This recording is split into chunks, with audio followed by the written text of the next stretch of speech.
First, we offer overnight boarding.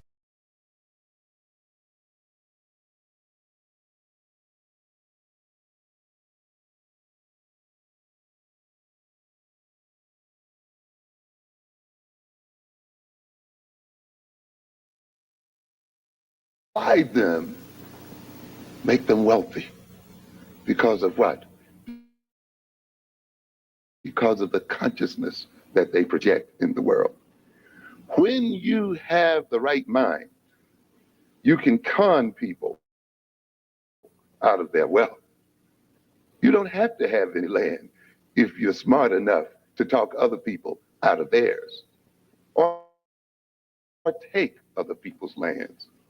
In other words, then, the ultimate determiner of wealth and power in the world is the mind of the human being. And that is why, then, we are poverty-stricken, not because we have not been blessed with wealth, but because we have been robbed of our greatest wealth, which is our mentality and our consciousness as a people.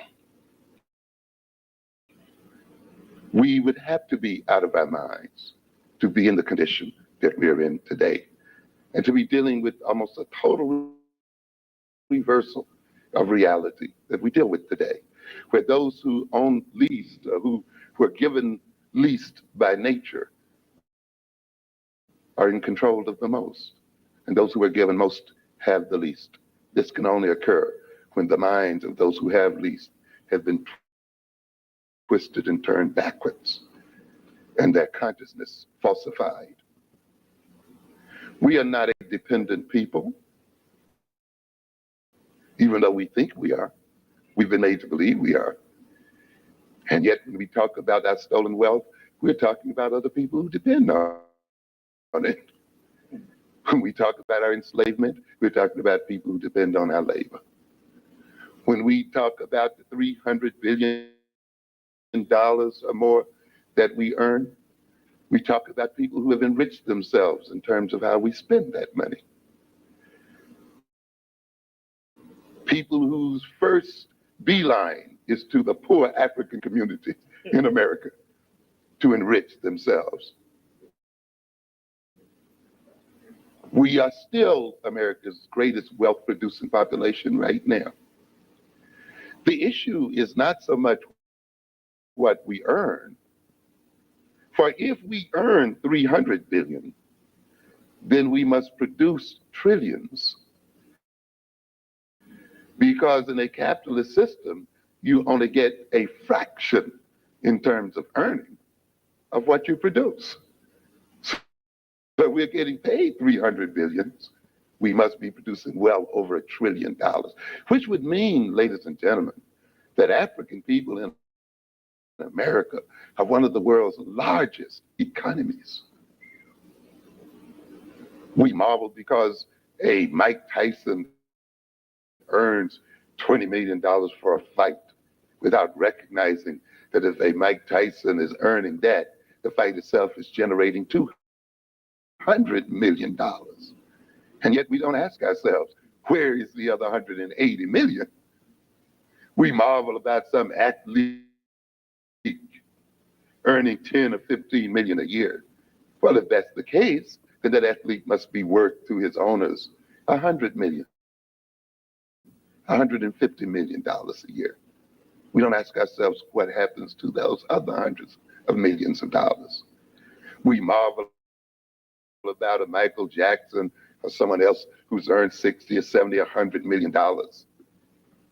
And yet we do not recognize that the American music industry is probably the second largest export industry that this country has. We think of music as purely entertainment, but music is a commodity. Black music sells about 60% of the music sold in the world. It outsells other people's native music. It is worth billions of dollars, and yet we're willing to sing for pennies a record. And we're willing to give away our major cultural product to other people. We trade far more money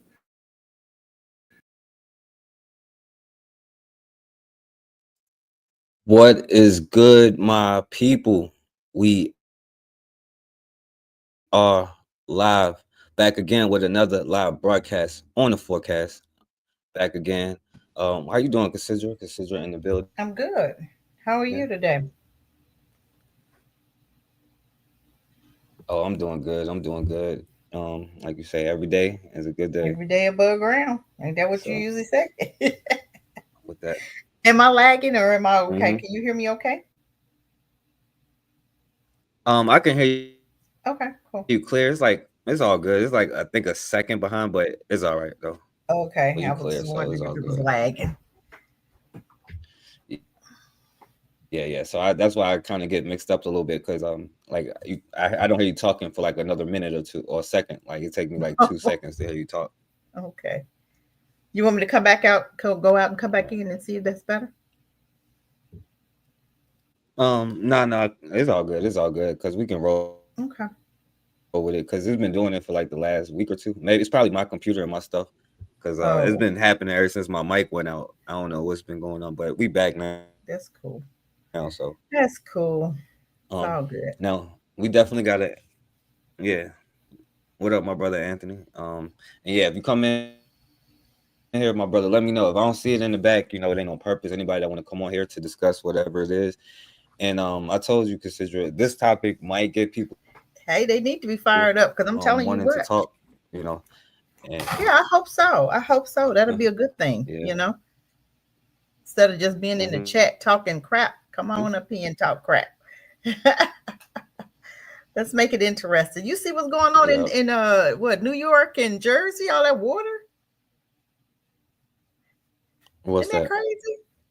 Oh, for All the that water. rains? Yeah, man. Them No, I didn't see that one. man, I mean the cars is like, yeah, they said the cars was like, I mean, rain is like over the cars.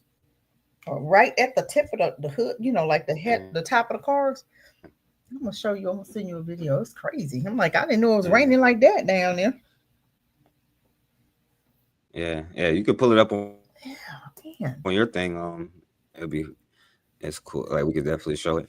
And yeah, I know if you wanted to say something about that, you could still say something about that. My brother said happy Asada Shakur Day and happy Philando Castile Day. So shouts out to Philando Yeah. Castile. Wow. RIP to that brother. Yeah. Ain't that crazy? That's crazy, man. Shouts out to Asada Shakur. Yes. Yeah. Shouts out to our people. But and let me know when you're ready to pull it out. You want to pull it up and show it, or you want to go on? Oh, we can go on. Yeah, I'll put it up, but we can go on and I'll get it up. I'll see if I can Okay. find it on my phone. Cause I don't know. I mean, people have to okay, all understand right, what safe, time it safe. is. I'm telling you, y'all have to understand what's going on. And people, they don't get it. They think, oh, things are going to go back the way it was. You have a lot of people leaving America right about now. A lot. I mean, a lot. So I'm telling you, only people that left behind is black people because we always the last to do and the last to make changes and the last to do anything. But I'm telling you, y'all better get your. I hope y'all got your passports because you're gonna need them.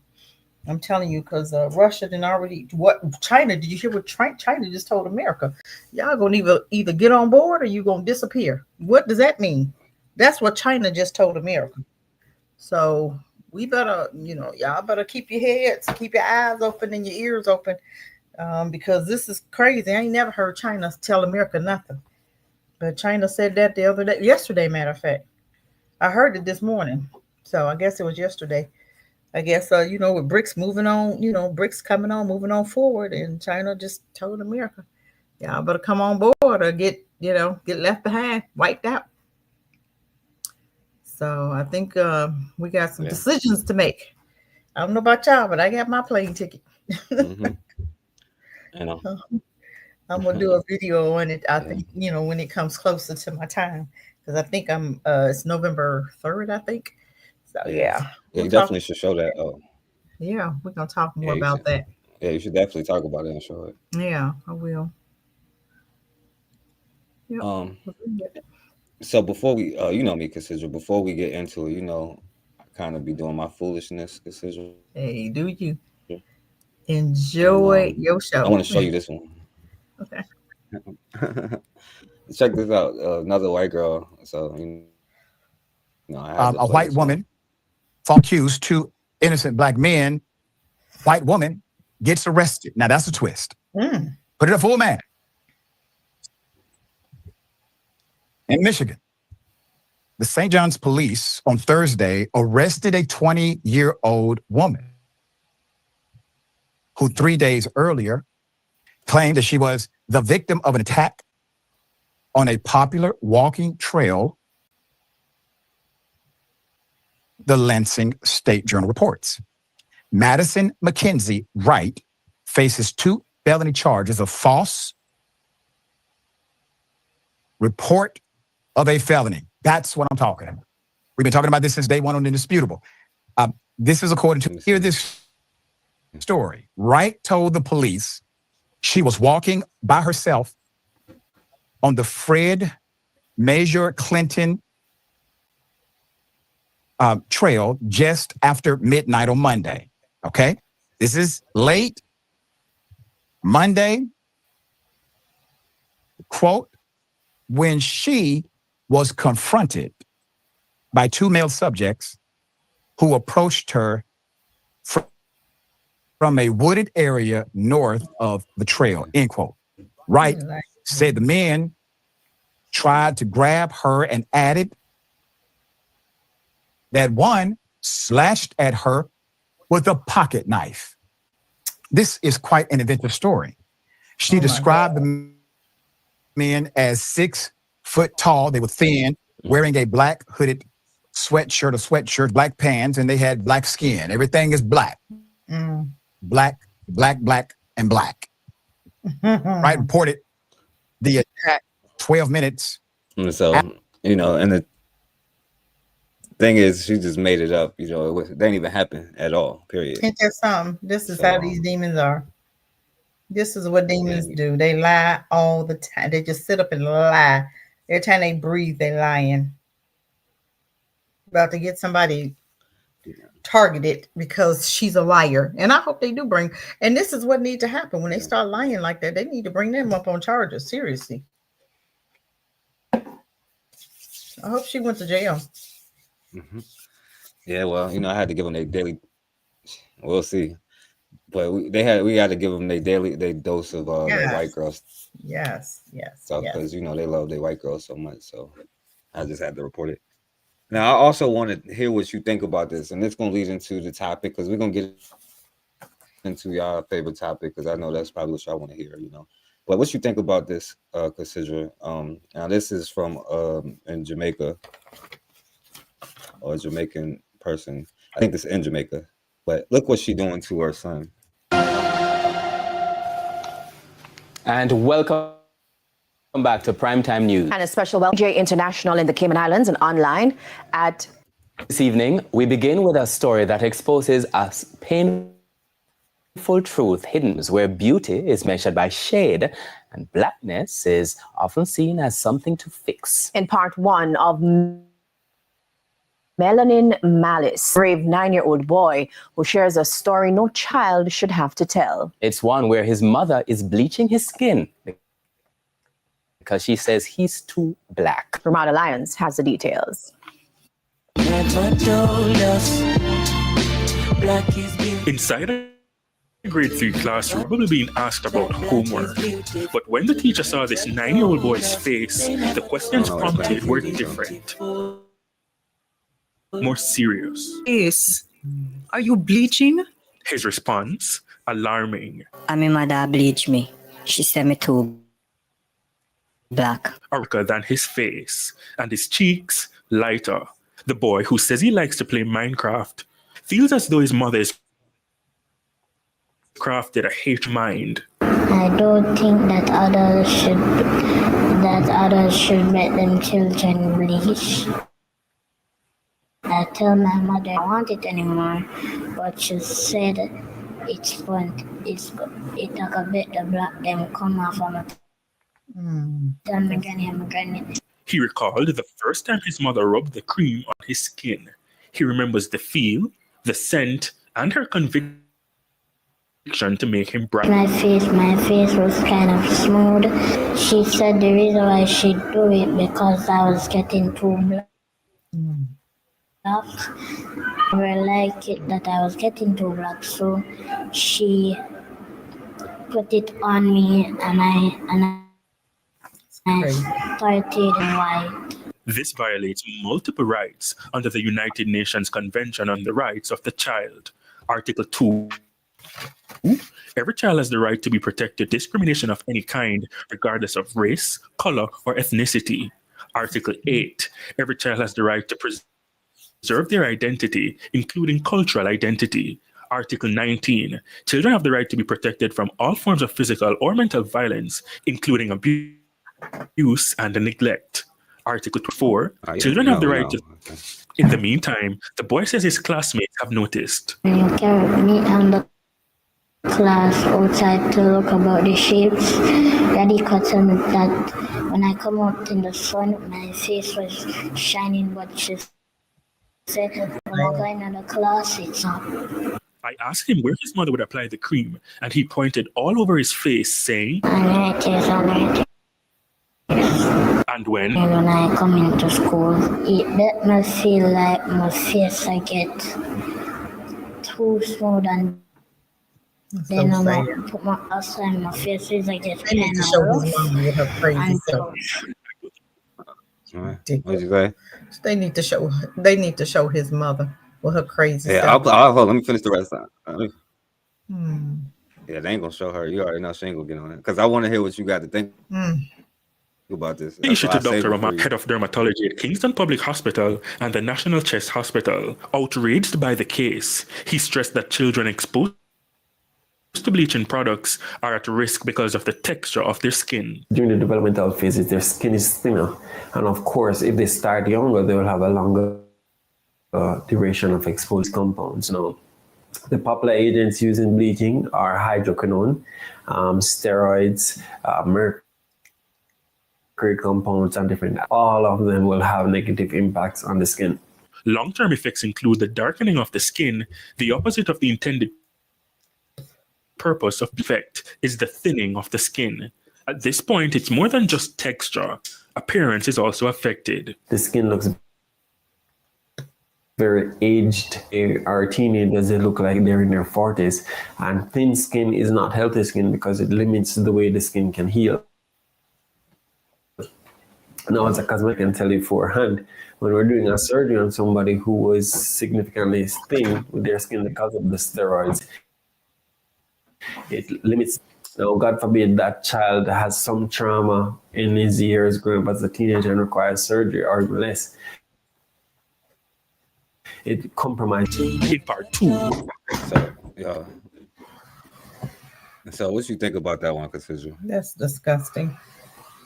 What is, this, I don't know. We just are so full of so much self-hate. And it shows every day when we have our men with these white women. And I mean, they going through some stuff too, and I'd seen, something on the internet today about a black guy with a white woman and how, she was treating him and stuff. And I'm like, but they say that we're toxic. You know what I'm saying? They have drank the Kool-Aid and believing that these white women are better than us. But back to us having the self-hate, and you know where it comes from. We are the only race on this earth that nobody likes. Everybody else, the Chinese got nobody's bothering the Chinese. Nobody's bothering the Russians. Nobody's bothering, anybody but black folk. We on everybody's mind all the time. It doesn't matter where we go. We are on Karen's mind. We on Ken's mind. We on the Chinese man mind. We on the Arabians. We on the Pakistanis. We on the Indians. We on everybody's mind. Except the people that we supposed to like, the Black Hawks. We supposed to be on their mind, but we're not. The very people that's supposed to be protecting us, protecting immigrants. That's sad when you can't even get your own to care about you. But we have to come up and we have to understand who we are. And this is why we have to start teaching and educating our own babies. Because that little baby, he needs to understand how important he is. He probably think that's normal. He's 9. You know what that's doing to him mentally? Mentally. That baby will probably never be right mentally. He'll never forget this. His mom told him he was too black. Isn't that something? That's crazy. That's crazy.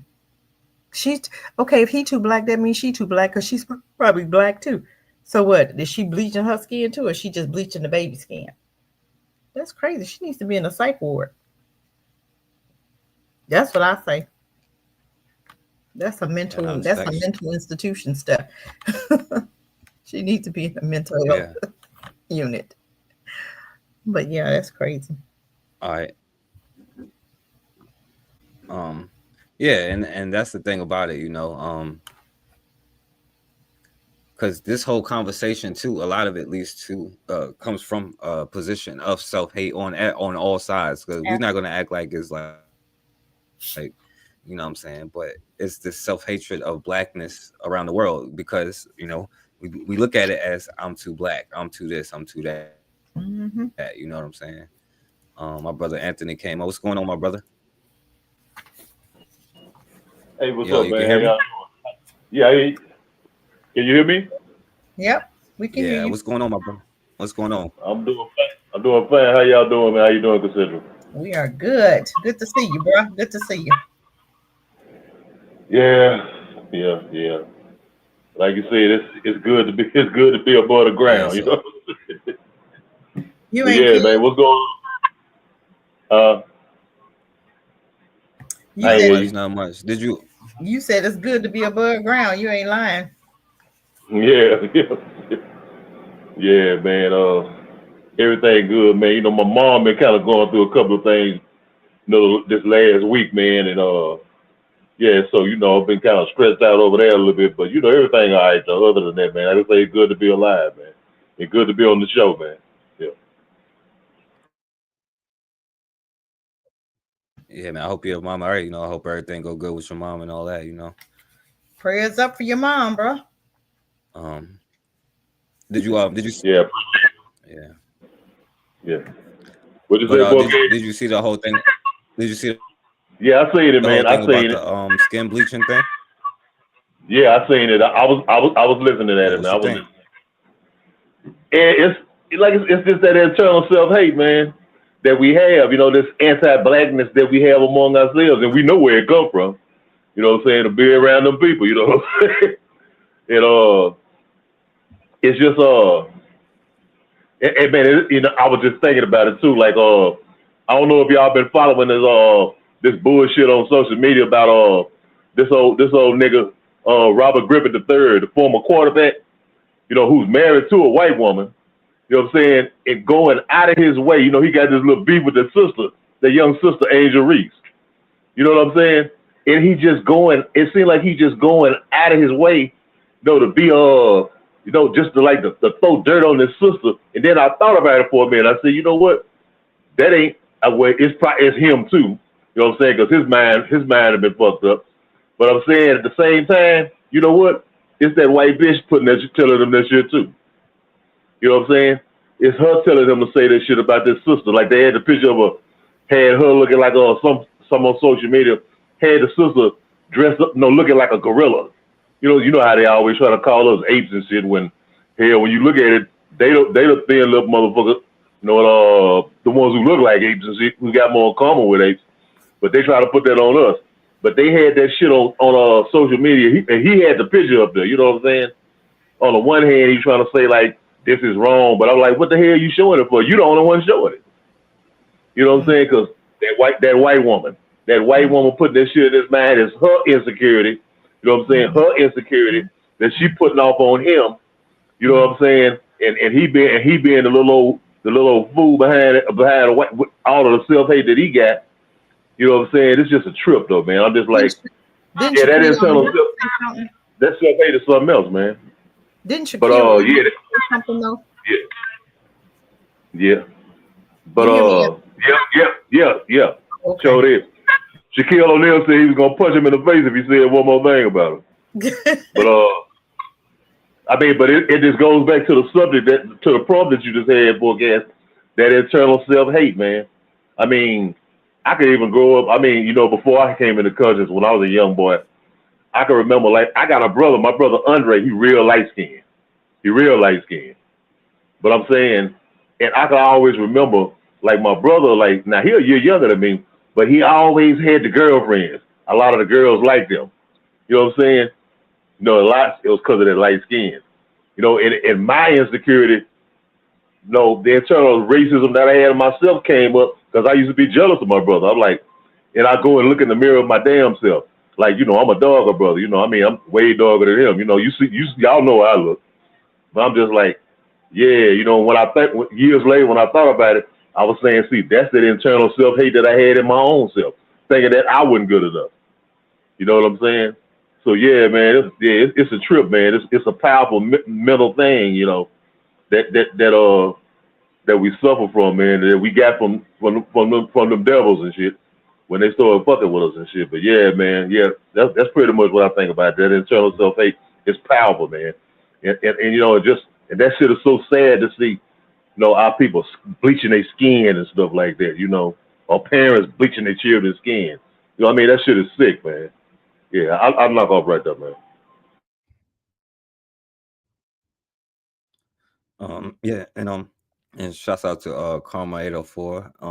She said horrible. Teach them pride instead. Yeah, definitely. Facts. And this is the thing, you know, and this is a part of the conversation about why is it so hard for Black people? Because even if you only want your children to be Black, then you're gonna be looking for a white girl, you know what I'm saying, who to lighten, you know what I'm saying, as the Mexicans would say, Isn't that what Majora La Black folk doing Raza, you now? know, better the race, you know what I'm saying? Isn't that what we doing now? Marrying them white women, and the Black women, and the Black women marrying white men. And We doing and that it's the right now. mentality. Exactly. Yep. And then we turn around and wonder why is it so hard for our relationships, whether between Black men and Black women, between the older and the younger generations, between the different cultures and ethnicities. And it's far too many of us have this internal. And just like my brother said, it is not that he hated himself per se. It's just like when you in society and seeing how other people approach stuff, like, you know what I'm saying, and even you like damn, if I'm lighter skinned, I'll get more something to something, and you start, or even looking at lighter skinned women or a certain thing, you know, in a certain kind of way. And this is a mentality and a mindset that it's hard to even get on the same page within our own communities when the goal is to move out of our own communities, you know. But the first step to freedom is to build your family, so that's your neighborhood, you build your community, you build a city, and then you have a state, and then you build that into a nation, right? And then you have a group of people willing to stand up and defend that, you know. So and to keep going, you know, Cassidra, I'm gonna play this for you because it's kind of going to Check it out. Well, y'all, it's me again, and guess what?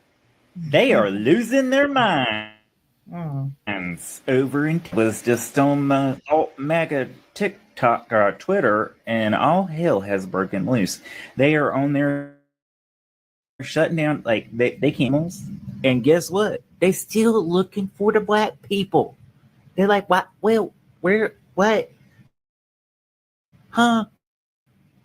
But beep word at.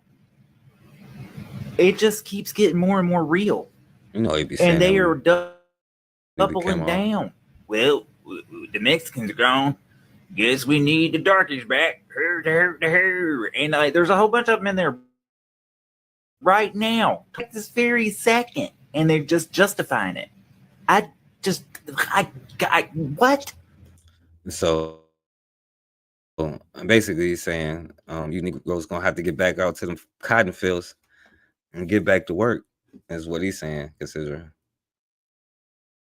I don't know what you think about that.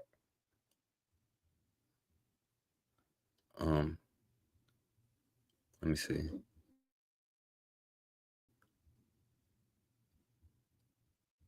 All right, so yo, Consider, you there? Yeah, I'm here. I was on mute. All right, and so we're gonna get to this. All right, so you heard what he said? Oh no, you heard what he said? I couldn't hear. You had something to say about that? Go ahead. All right, and so All right, so we're gonna get to y'all topic here, because I a lot of people was talking about this deportation thing, and it's my thing. I'm not gonna stand up for like Mexicans, no kind of all these other immigrants, you know what I'm saying? I will say that. But you know what, I'll play this one first. And this is gonna be a conversation that I know a lot of people have, I try not to, but it's an important conversation that got to be had. I guess I can't avoid it either. Store where I seen this group of suspicious people, you know what I'm saying? I don't know them, but I wasn't sure if they was around here because I felt unsafe, you know what I mean? I felt like they was gonna commit a crime or do something that I believe I should know about. Describe who it was, I was like, listen, man, it seemed like they some European immigrants, but like, I don't know, you know what I'm saying? I know y'all going to Latino people born here if they from out yonder way, you make them provide some documents. No, this fool's trying to stand up for other people, but I get the point. What I'm saying, it's hard to play this brother here, because he's trying to make a point for Latinos and everybody else. But the point is, he's like, yo, I'm calling ICE on these white immigrants too. It's just something we just so crazy. Oh my God, it's crazy. Even when it makes me mad when I hear people saying that they're calling ICE on Africans and and Jamaicans and the ones that come from Caribbean and the Haitians. I'm like, why? What? When are we treat them like white folk treat us? That's crazy. You treat them worse, and it's so sad because the way white folk treat us, we'll turn around and do it to somebody else, and I'm like, why do you do that? That's so stupid to me. That makes no sense. I don't understand it. How it feels, how we've been treated all this time. So we'll turn around, and I understand why, but I also understand that all Africans and all Caribbeans don't hate black people. You got black folk over here to hate black folk. But I know that some of them Africans and Caribbeans don't have a problem with black people. And those are the ones I'm talking about. I'm not talking about the ones, cooning out and stuff, but I would never call ICE on any of them. I'm just saying, even if it was my neighbor, why would I? We have to learn how to stick together at some point. This, this war between black folk is just ridiculous. I mean, where, we looking at videos where they coming and saying stuff about black people and we saying, and I'll play this one. That's crazy to me. Go ahead. Y'all. No, I didn't mean to cut you off. My bad. Go ahead.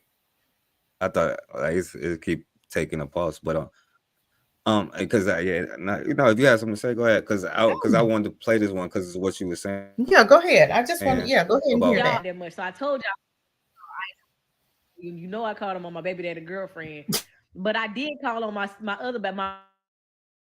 first baby daddy too. I went to go report to ICE. They said, is he a legal immigrant? I said, yeah. And they was like, well, where is he located? And I gave him his motherfucking address, and they said, well, where does he come from? And they said, well, do he got birth rights? And I said, yeah, he was born here, but he don't do nothing. So y'all need to take that motherfucker back. Now, I ain't gonna say it's funny or whatever, but my brother Anthony, so I know a lot of people have this conversation about the black people in America versus the black people in the diaspora inside of America and this whole thing, and I do see a lot of black people joking about ICE about calling. And look, and I'll play this one too, just so we could go on. This Hispanic dude is mad because they was joking. This might not even be real though. This look like a skit. You know how black people play too much. But the thing is, I don't know if black people is called. Like, we'll talk it and talk a good game and like make jokes about it or whatever, you know what I'm saying? But they got into he's a using it fender for bender. propaganda. The trio can be seen hopping out of the car acting very aggressive, which the people recording believe them. They also say they were told that it would be better for them to leave because they're illegal and they have no right to be in the US, and that ICE would come and pick them up. As you can hear them. Now, of course, we already know that should black people be helping Mexicans and all these other groups, we know the answer is no. But the first thing they're going to do is try to be like, well, especially to black people, well, like, see, when it's good stuff, then it's like everybody else, you know what I'm saying? But when it's like certain things like, well, black people, they're coming for you. So like, what do you think about, the whole thing about ICE with the black people, as far as black people and all that stuff, my brother? Okay, I think hey man, we kind of got like a disconnect or something, man. But okay, 4K, man, I think that's the most despicable thing I ever heard, man. Yeah, You go know, ahead. a black person calling ICE on some other black people. You know what I'm saying? Or even one group of black people, you know, saying disparaging things like, you know, even almost like racist type things against other black people. You know what I'm saying? I mean, that's the word. But see, I know where it come from. It come from slavery. It come from colonialism. You know what I'm saying? Well, you know, back on those plantation politics. That's what it is. Okay, my plantation right here in Louisiana is better than your plantation in Haiti, or better than your plantation in Jamaica. You know what I'm saying? Or better than your plantation anywhere over there in Africa, or wherever you colonized at. You know what I'm saying? My master better than yours. My master stronger than yours. No, we better over here. We better than y'all over there. You know, that plantation politics, they're just stupid shit, man.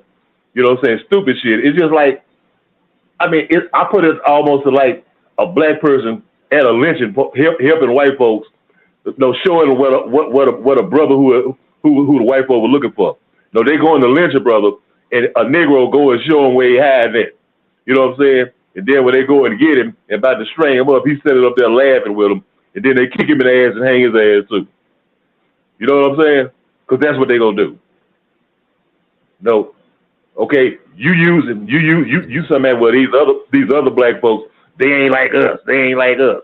No, that ain't us. They ain't no American blacks. You know what I'm saying? And so when the folks say, okay, well, we're gonna get rid of them right there, solve that problem, and then they gonna turn around and look, and they can say, oh, you black too. You know what I'm saying? We don't like your ass neither, and we gonna get rid of your ass some kind of way. You know what I'm saying? We keep on forgetting that when that brother Amadou Diallo got shot 41 times, the police ain't stop and say, hey man, you one of them American blacks or you one of them continental African blacks? They just say that they just shot his black ass 41 times. You know what I'm saying? They didn't ask was he Senegalese. No, they ain't asked was he black American, was he from Louisiana or Virginia or North Carolina. They just shot his black ass because all they seen was a black face. You know what I'm saying? So, you know, hey, I'm like, y'all, man, you know, fuck the Mexicans, fuck the rest of them, fuck the white and I ain't, you know, fuck all of them. I don't give a fuck with them. I ain't fighting for none of them. But I'm saying, but I ain't never gonna lay there and put ICE on some Haitian brothers and sisters, or ICE on some Jamaicans or some Nigerians or something like that. Man, that's some despicable, low down, dirty shit, man. Yeah, and it goes back to self-hatred too. But yeah, man, you know, that's fucked up, man. And I don't believe we'll do that, man. You got one or two Negroes who will do some shit like that. You know, and I think it's a social media thing. I think it's white driven. I think somebody white got their hand on this shit, you know, making it seem like it's this big rift between us. I don't think the rift is big as it is. You know what I'm saying? But, you know, they're going to make it mad because it's in their interest to make it look bad. No, don't get me wrong. I'm not saying some of us and some of them got problem with each other. It is really stupid shit, too, that we have problem. They over there talking about Essence Fest. You know what I'm saying? I say, brother, if y'all love Essence so much, why the hell y'all let the brother who was black American sell it? Why y'all to put your money together and buy it? Okay, now the continental brother got it. Okay, of course, he from Liberia. Of course he gonna show a little bit of his culture, a continental culture. He gonna do that. And now y'all saying, oh, it's too African. Well, man, number one, the basis of African American culture is Africa. Okay, that's number one. And like number two, this brother's from Liberia. He gonna showcase some of his culture, some of the African continental culture. But like I said, but we'll pick anything to argue about. No, they don't even look at that. They don't look at it like, hey, that the people, our tribe of Africans who had it, we ain't got it no more. We sold it. If I own a store, I'm living in North Carolina, I own a store, and I'm selling one thing, and I sell it to Cassidra gonna sell some other shit. You know what I'm saying? I can't come back and say, oh, it ain't like it used to be. Well, it ain't my shit no more. Cassidra got it. She's selling her shit. You know what I'm saying? But we don't look at it like that because we'll pick any little small thing, the disparities or to argue with each other about. You know that dumbass shit, man. Question, right? Because I want to show is like whole thing. Now, the part about, you know, how black people supposed to be like on strike with Target or whatever, and then they were saying that's a part of it. The whole something like trying to like get up with Target, from what I understand, because I try to not even pay no attention to that, but it was something about like we don't support you for supporting Target while we're boycotting Target. You know what I'm saying? How Target like funded it or like was a funder or something like that. What you think about that part though? Okay, yeah, what it was that sister, like that brother, he had stepped down for a minute because he had some little legal problems. Okay, and he had appointed this sister who was from, I think she's from Uganda. He had appointed this sister. She was really like the figurehead thing of it, of the thing. Okay, now, but we got to remember at the time when that brother had stepped down. Okay, see, one thing we forgot: the majority shit, the people who, the people who put on that show, who produced that show, who was producing the Ebony show, the Essence festival show in New Orleans, they white folks. It's a white group. It's a group of white folks. Oh, is okay, it? I had the name. I had the name of the company. I'll find it again because I wrote the shit down. Okay, the people who are producing the show are not black. The people who, it's called it's something like the Allen Group, the something group, the A Group. Okay, but there's a white firm. Okay, and with they a are black. I'm saying it's a white firm, Right. Who producing. But I'm saying that sister, I was trying to hit what 4K about the Target thing. That sister who the brother had put up, to be like the over Essence Fest while he was going through his legal trouble. The sister, she's from Uganda. What happened? She used to be like a representative or something at Target or one of them, at the place that we were boycotting. She was like she was at one of their outlets or something like that. She was a representative. And so a lot of people had a problem with that because they're like, she used to work for Target or something like that. But like in the fest though, this woman, she really like all the production, how everybody was saying how bad it was, she didn't have nothing to do with it. She was just like the straw balls over the organization while the brother was going through his thing. She didn't have nothing to do with the production, with bringing the artists and all that stuff there. The people who produced the show is a white group. It's a white group. I looked them up. They based in New Orleans too, but it's a white group who are to produce the Essence Fashion Festival every year. It's a group. It's a white group. They didn't did it again. They didn't compromise again. Go and tell Pro, huh? They did it again. They always coming in doing something, taking over something. We can't never have nothing ourselves. Nothing. Without them coming up, trying to take it over. That's so sad. I just don't understand why the black dude sold it in the first place. We sell everything. We don't have anything to ourselves anymore. Oh, hey, consider he got it back now though. He got it back now. You talking about? Got it back. I'm talking about the original. He got it. Oh, you're talking about the original. Okay, yeah. Okay. Yes, that's what I'm talking about. We just sell everything, don't we? That's the sad part about it. We don't keep anything. Old cars, old homes, we sell everything. That don't make sense to me. But it is what it is. We don't understand generational wealth. That's what that is. When you have a house and you sell it, and that's generational wealth. Why are you selling your generational wealth? Leave it in your family. We don't understand what generational wealth is. Yeah. And that's a whole, I'm not even gonna go down that lane because that's like still, if it's not even yours in the first place, I don't know why so much, but I'm not gonna go there. So we're gonna go back to the conversation we was having because I understand that point, you know what I'm saying? But to play devil's advocate, right? Because I also understand the point of, and if you're smart, you know what I'm saying, if you run a country, you're not gonna bring in some revolutionary. You're not gonna bring in like Patrice Lumumba or something. You're probably gonna bring in somebody who will teach their children to blend into the culture, right? And then they get in political positions, because we understand, because the thing I have a problem with is like how one side only calls out the other side, you know what I'm saying? But they never say like it's two sides to why this whole conversation even began in the first place, you know what I'm saying? Because there are groups who do think they are better than you and who have names for us and like be like call us like white and all of this other stuff, you know what I'm saying? And I'll play this part. Layered topic, and one that touches on race, identity, and cross-cultural dynamics within the African diaspora. Let's and I'm not gonna lie, my parents always told me never hang out with Black people. Don't think that you can be friends with them. Don't think that they're the same origination as you. Don't think that there's any similarity there besides their skin color. So don't try to, they always just refer to them as something derogatory and not really worth it, like nothing, so.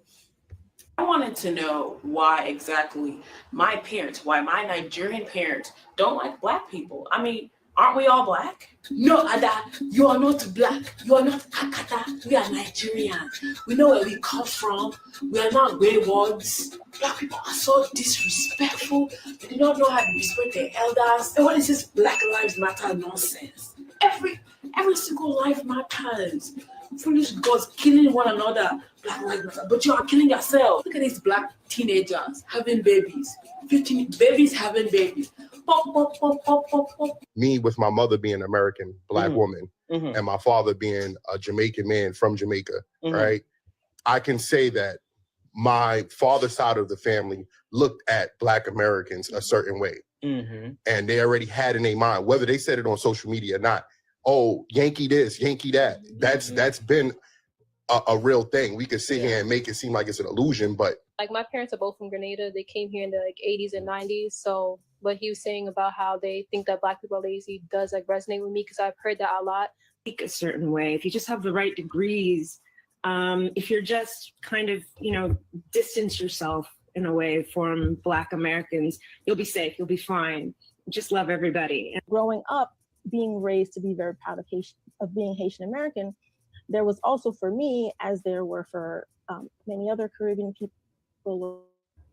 or just any other, I would say, immigrant.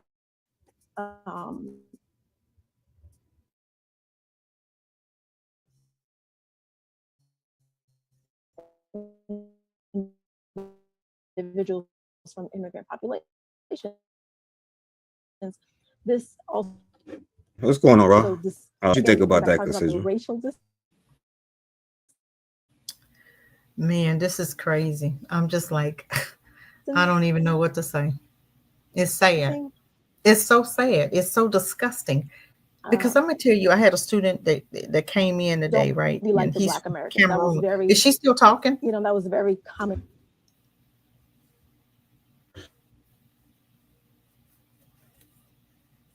I had a student that came from Cameroon, right? And him and I were talking, and we was talking about the difference in, cultures and stuff. And I said, if you see me, I said, if I don't talk, would you know if I'm from Africa or America? He said, I won't know. I said, exactly. They don't either. I said, but we make such a big deal out of dividing ourselves, which is so stupid on all levels. And anybody that does it is an idiot, because it makes no sense, because they can't tell us apart. When they see us, they see Black. Yes, I know most cultures and different Caribbeans and different areas don't see color, because all of them are melanated people, right, on the island, except when they have the Chinese and the white folk there. But for the majority, they grew up with a lot of Black people, you know what I'm saying? But we have to understand that here in America, that was, constructed for a reason, right? So that we just got used to seeing it. So when we see other people that come here, they don't understand the cultural, the colorism, and how, we've been classified and why, so they look, and I think they understand more and more now than they used to, because I think now white folk are really showing their true colors to even the immigrants. You know, I'm not going to say immigrants, to the Africans and the Haitians and the Caribbeans. They're showing their true self to them too, because they don't like them either, but they like them more than they like us, which is crazy because it's called divide and conquer. But we have drank the Kool-Aid, and that's what bothers me. Because for real, if me and an African woman stand up to, or a guy, they don't know who's from where if we don't talk. They would think he's from America. He just, all he has to do is just not say anything. And then when I go over there, if I just not talk, then they'll think I'm from there. You know what I'm saying? Because when I went to Kenya, you know, they didn't know the difference. You know, I'm in the airport, you know, going home, and the lady said, "You look familiar." And I was coming home and I started talking. She said, "Oh no," she said, "but I look like her sister." I said, "I am your sister." You know, but that's just how I do it. Even when I go over there, I try to help them to see us a different way, you know, to kind of change that mindset. But yeah, you still have some, you know, I had a lady at the airport that was kind of harassing me, you know, searching my bag a couple times and taking stuff out. She didn't have to do that, but I didn't say anything. I was just looking at her smiling. And, you know, when she got done, I said, "Sis, you find anything?" I said, "Sis," because I wanted her to understand I'm not mad at you. I don't have a problem with you. But, you know, she, you know, had that authority. She knew it. But I didn't care about that, because I understood that was hurt. That was, you know, a little bit of, you know, and how we are with each other. We're a little prejudiced with each other for whatever reason. Not even a reason, because she didn't know me. But I just, you know, I was checking it out. But I seen some when I was there, but I ignored it because I don't care about them people. If those are the ones, you're going to stay over there and I'm going to be over here. But I'm not finna sit up there and act a fool because you acting a fool. I'm not. I'm going to check that behavior and keep moving, because it's not important. You know, we all one. They see me, they see you, you know, and we have to understand that. They don't know the difference. They don't tell the difference. They try to make the difference when they, you know, see an African or Haitian and a Black American. Then they'll say, "Oh, you the good one." You know, talk about them. "Oh, you one of the good ones." What do you mean? We're all the same. You know, so it's just sad though. I think we need to do better. And I think we need to become unbrainwashed, because we've been brainwashed by them and drinking their Kool-Aid. But go ahead. I'll rest with that. Yeah, drinking that alcohol. Yeah, like shouts out to Matron in the building. I appreciate you. Y'all subscribe to Matron's channel and subscribe and listen to her readings. They always great. She said the ones they try to bring are trying to assimilate, making them participate in their own demise. And the fact that they're outside of their country, like this is just on some global stuff, because like they said, like as the brother said in the beginning, Amos Wilson, like if you really look at it, you know, if you see an athlete making $20 million, what you think the dude paying them is making, you know? But still, if you put that is a whole economy in itself, you know, what you produce is, you only get a fraction of what you produce, you know? And if you have this group that produces this much to make whatever, and then you have this group who has these resources and access to this and that, no matter what you believe, a good businessman would be like, "Hey, let's do business together," especially since every other group we know, as from every historical document that you could probably look up throughout history, I bet you, I'll probably put money on it, that every other group has crossed you. You know what I'm saying? Every single one. Exactly. Now, all right, so let me ask you before I give you the floor, my brother Anthony, though. Now, if we're gonna say all of this, right, and we shouldn't say, I don't think that we should say African Americans, because of course that means like an African that's been Americanized, you know. So I don't believe in that, you know, but a Black person in America, right? Now, if we shouldn't even say that or say African American or whatever, should we also stop saying Haitian and stop saying Ghanaian? If we're all Black, you know what I'm saying, should we also stop saying Nigerian? And why should we? I mean, you don't see the Chinese, they say Asian. They, you know, Mexicans are Mexicans, Germans are Germans. You know, why? I mean, we as Black people have to understand our culture, and maybe do a DNA test to find out where we're from, so that we can identify.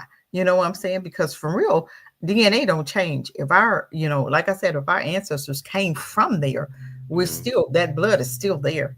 It's not changed, you know. Well, no, I'm not saying that. I'm saying like, right, so how we like Haitians separate themselves by being Haitian. Like Mhm. here in America, we've done what we've done here in America, Mhm. right? And it's okay to have, because I think it's okay to have. We're all black though. We could put our tribal differences, like the French and the Germans could put aside their European differences when it comes to us, right? But I don't think that is fair for it to be like, yo, well, black people in America, like with this experience, it's not that we should exclude ourselves, you know what I'm saying? But if we're going to be like, well, we're just all black, you know, because I think that our culture should be celebrated, you know, and all the things that we have done and accomplished and survived should be also celebrated, just like every other culture. Because I agree with saying Jamaican, but if we're not going to say black people here have a specific thing, should we say black people, like, why should it only be like one group that, you know what I'm saying? Because they weren't colonized, and they should be proud of being who they are. They're Africans and they're Haitians and they're Nigerians. Yeah, that's who you are. But I still believe that we can still come together, no matter where you were. Black is black. We come Yeah, together, period. You know, it doesn't matter. I think that, yes, be proud of your Nigerian heritage. Be proud, but you're still black first. You know what I'm black saying? first. Yeah, that's Black right. first. Yeah. But you still, be proud. I would never take that away from them. I see Africans come to America and they don't even speak that. Some of them, kind of forgetting their language. And I'm like, oh God, don't ever do that. And I even asked, hey, when the last time you went home? When the last you've gone? Sometimes it's been 20 years. They grew up here and they've never gone back. And I'm like, I think that's very sad, because now you're Americanizing your children, but I don't see the Chinese Americanizing their children. I don't see the Mexicans Americanizing, because Mexicans still have their flags in America. Okay. But the Jamaicans and you don't see their flag, it's like they want to simulate into America. And I'm like, no, you don't lose your history. It's almost like they're embarrassed of their Haitian history, or their Caribbean history. Be proud of who you are. I don't care if you is in America. Be proud of that Caribbean heritage. Be proud of that Haitian heritage. Don't lose that heritage because you moved to America. Still talk your language in your family, and you can talk English. Teach your child both. Don't ever lose your culture and your tradition and your history. Don't ever lose that. I mean, I just hate that we don't have ours. That's the saddest part to me, that Black folk here in America, don't have our culture. We don't even bother to investigate it, to even teach our children our culture. We don't even decide, we have not decided to, okay, let's open up our schools and find out find out and start teaching our children our culture. That's our fault.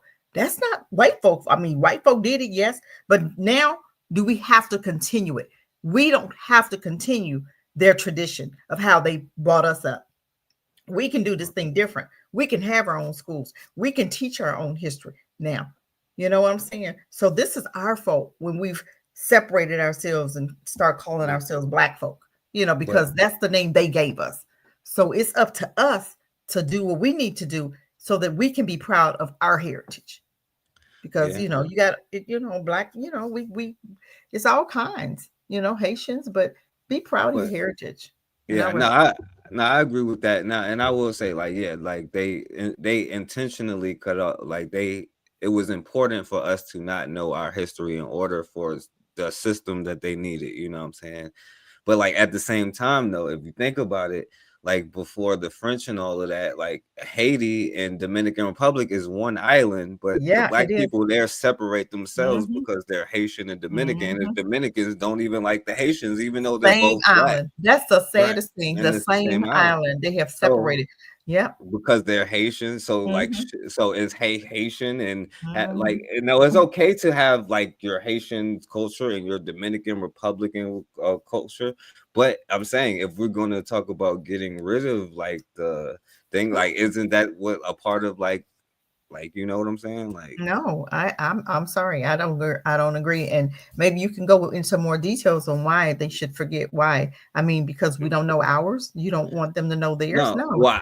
I No, mean, I think that what happened to us here is like, and the things that we have done as a people should be like also like not forgotten. You know what I'm saying? Like, I think that we should like value like our like what our ancestors did for us to survive and get here. Like, not to say like, of course they erased like and cut off like because I can only go back but so far, you know, not saying that you don't, of course, you know what I'm saying, we are there and here, you know what I'm saying, but at the same time, like like our story here is also a part of who we are as a particular thing. Not that makes us different from like a guy. That's what I'm saying. We're all black. We don't have a difference from a Haitian and all of that, but our stories is like, but it's okay for us to have like celebrate the music and the people that we celebrate, just like it's okay for them to celebrate the people that they celebrate, you know. But we can also celebrate like Ida B. Wells, you know what I'm saying, or it's just like they can celebrate, you know, like all of the countless leaders that they've had, you know what I'm saying. That's why I think like it's okay for us to like celebrate the good things that we have done here for us, you know. That's why I always talk about all the times that we was fighting back, because we wasn't just like we fought the whole time, you know. But my thing is, why can't we identify who and where we came from? Because we know, Yeah, I think you through should. Yeah. DNA, I think, you know, if they say, oh, you're 90% Nigerian, then I believe that we need to take a trip. And Matron was, Yeah, I agree talking with about what that. I was thinking. I think we need to take a trip to Nigeria just to, to understand the culture and the history. I think we should be teaching that in our schools, even here in America, for the ones that will never get to Nigeria, the ones that will never get to Kenya, I believe, and the ones that will never get to Caribbeans. I believe that that should be something that we teach here to our children.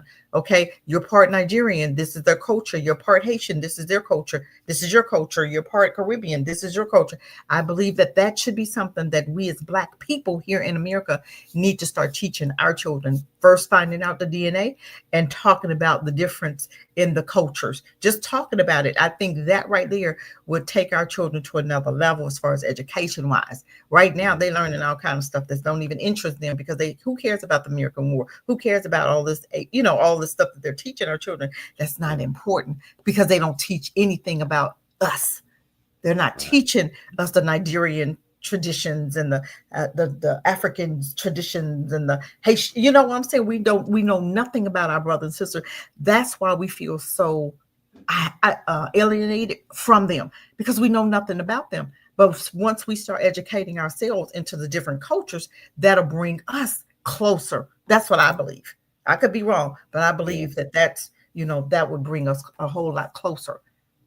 Yeah, no, I definitely agree. Yeah, and I ain't saying that like I think that we should go back to like all of that, but I'm just saying like I don't think like we should forget like all of the stuff that we have like survived here either, you know what I'm saying, like, and celebrate our wins here. But yeah, of course I agree with what you're saying, like, you know, and it's just and all I'm saying is back to like that whole FBA thing, you know what I'm saying, like if FBA shouldn't be a thing though, like if we shouldn't I like don't believe say. so. No, I don't believe. No, I don't. I don't believe ADOS and FD. No, I don't believe any of that should exist. I think we should concentrate on where, we are now. We can do the research to find out where we came from, where what tribe, and we can do the research of that right now. And I believe then you can feel free to go and go to Nigeria and find out a little bit of, go Sierra Leone, go to Africa, just to figure out where you came from, just find out who you are.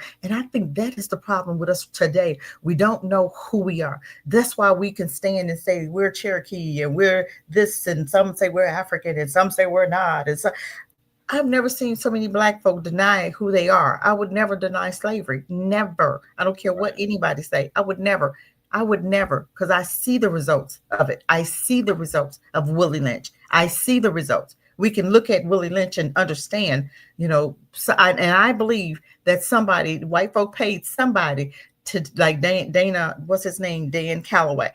He started that Indian stuff, and I don't believe okay, that's your belief. If you don't believe it, God bless you. But you cannot impact your belief on anybody else. You do your research and find out who you are, and Cassie's going to do her research to find out who I am, and you can't change my research of who I am. If you're a Cherokee, God bless you. Be a Cherokee. Go and find out more about your Cherokee background. And if I say that I'm Nigerian, let me go and find out more about my Nigerian heritage, because DNA is everything. But you got all of this confusion, and that's because we don't know where we came from.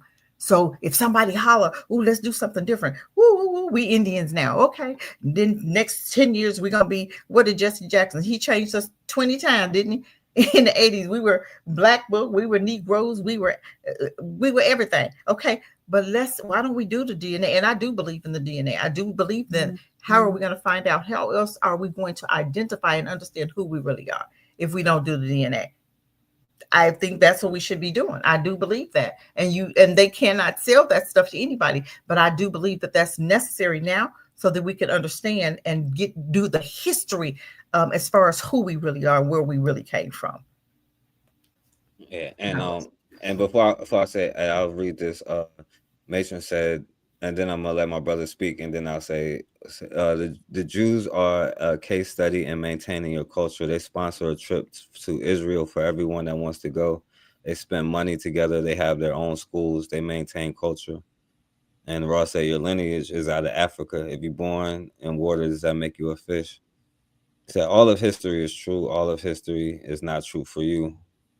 All right. So, but what you think about this conversation, my brother? Okay.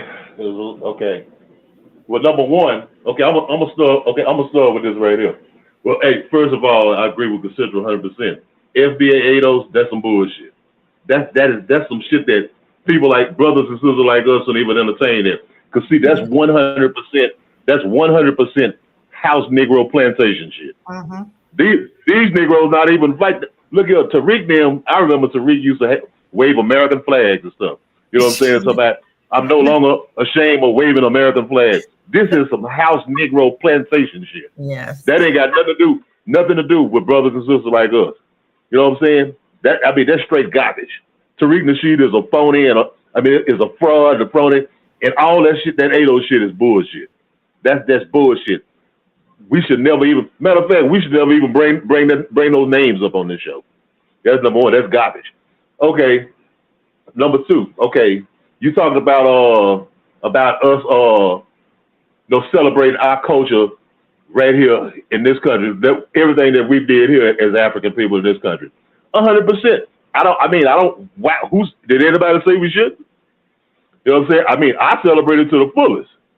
You know what I'm saying? Because I understand it though. A lot of people don't understand. They don't know what some people think that culture is playing disco music, you know what I'm saying? Or rap or hip hop. They think that's the culture. That ain't the culture. That ain't culture. That's music. You know what I'm saying? That's entertainment. That ain't the culture. I mean the real culture of black people, African people in this country. You know what I'm saying? They have to learn what culture is. A lot of our people have to learn what it is so you can celebrate it. Because you can't celebrate it if you don't know. That's why Negroes run around putting feathers in their heads, talking about their Cherokees and Blackfoots and all this old retarded ass shit. You know, ain't no Negro in this country got no Native American blood. As far as like being indigenous. Now, we forget, and they don't want to bring up the part that Cherokees enslaved Africans. You know what I'm saying? Choctaws enslaved Africans. Creeks enslaved Africans. They had enslaved Africans. They enslaved. And the Civil War was over. The last motherfucker to give up their slaves was a Cherokee man named Stan Waite, the chief of the Cherokee Nation. He was a general in the Confederate Army. But you know what? Dane Calloway and them don't talk about that shit.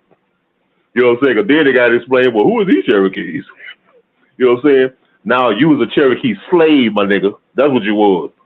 You know what I'm saying? You ain't no indigenous, you ain't no aboriginal, none of that bullshit. Okay, got that part out the way. Okay, back to the, like I said, of course, Africans in this country should celebrate their culture. Okay, it's like this here. I'm going to go to the tree. Now, Malcolm X, and I've heard you play it on the show. Malcolm X had that analogy about the tree. Now, to me, that tree is Africa. Okay, that tree. Okay, now he said, how could you hate the roots of the tree? You can hate the roots of the tree and not hate the whole tree. Now, the whole tree, the roots of the tree is Africa. That's the roots down in the soil. That's us. That's in our DNA. That can't be wiped out, like Cassidra say. That's our DNA, the tree, the roots. Okay, at the top of the tree, you got the what? You got the branches. Guess what the branches is?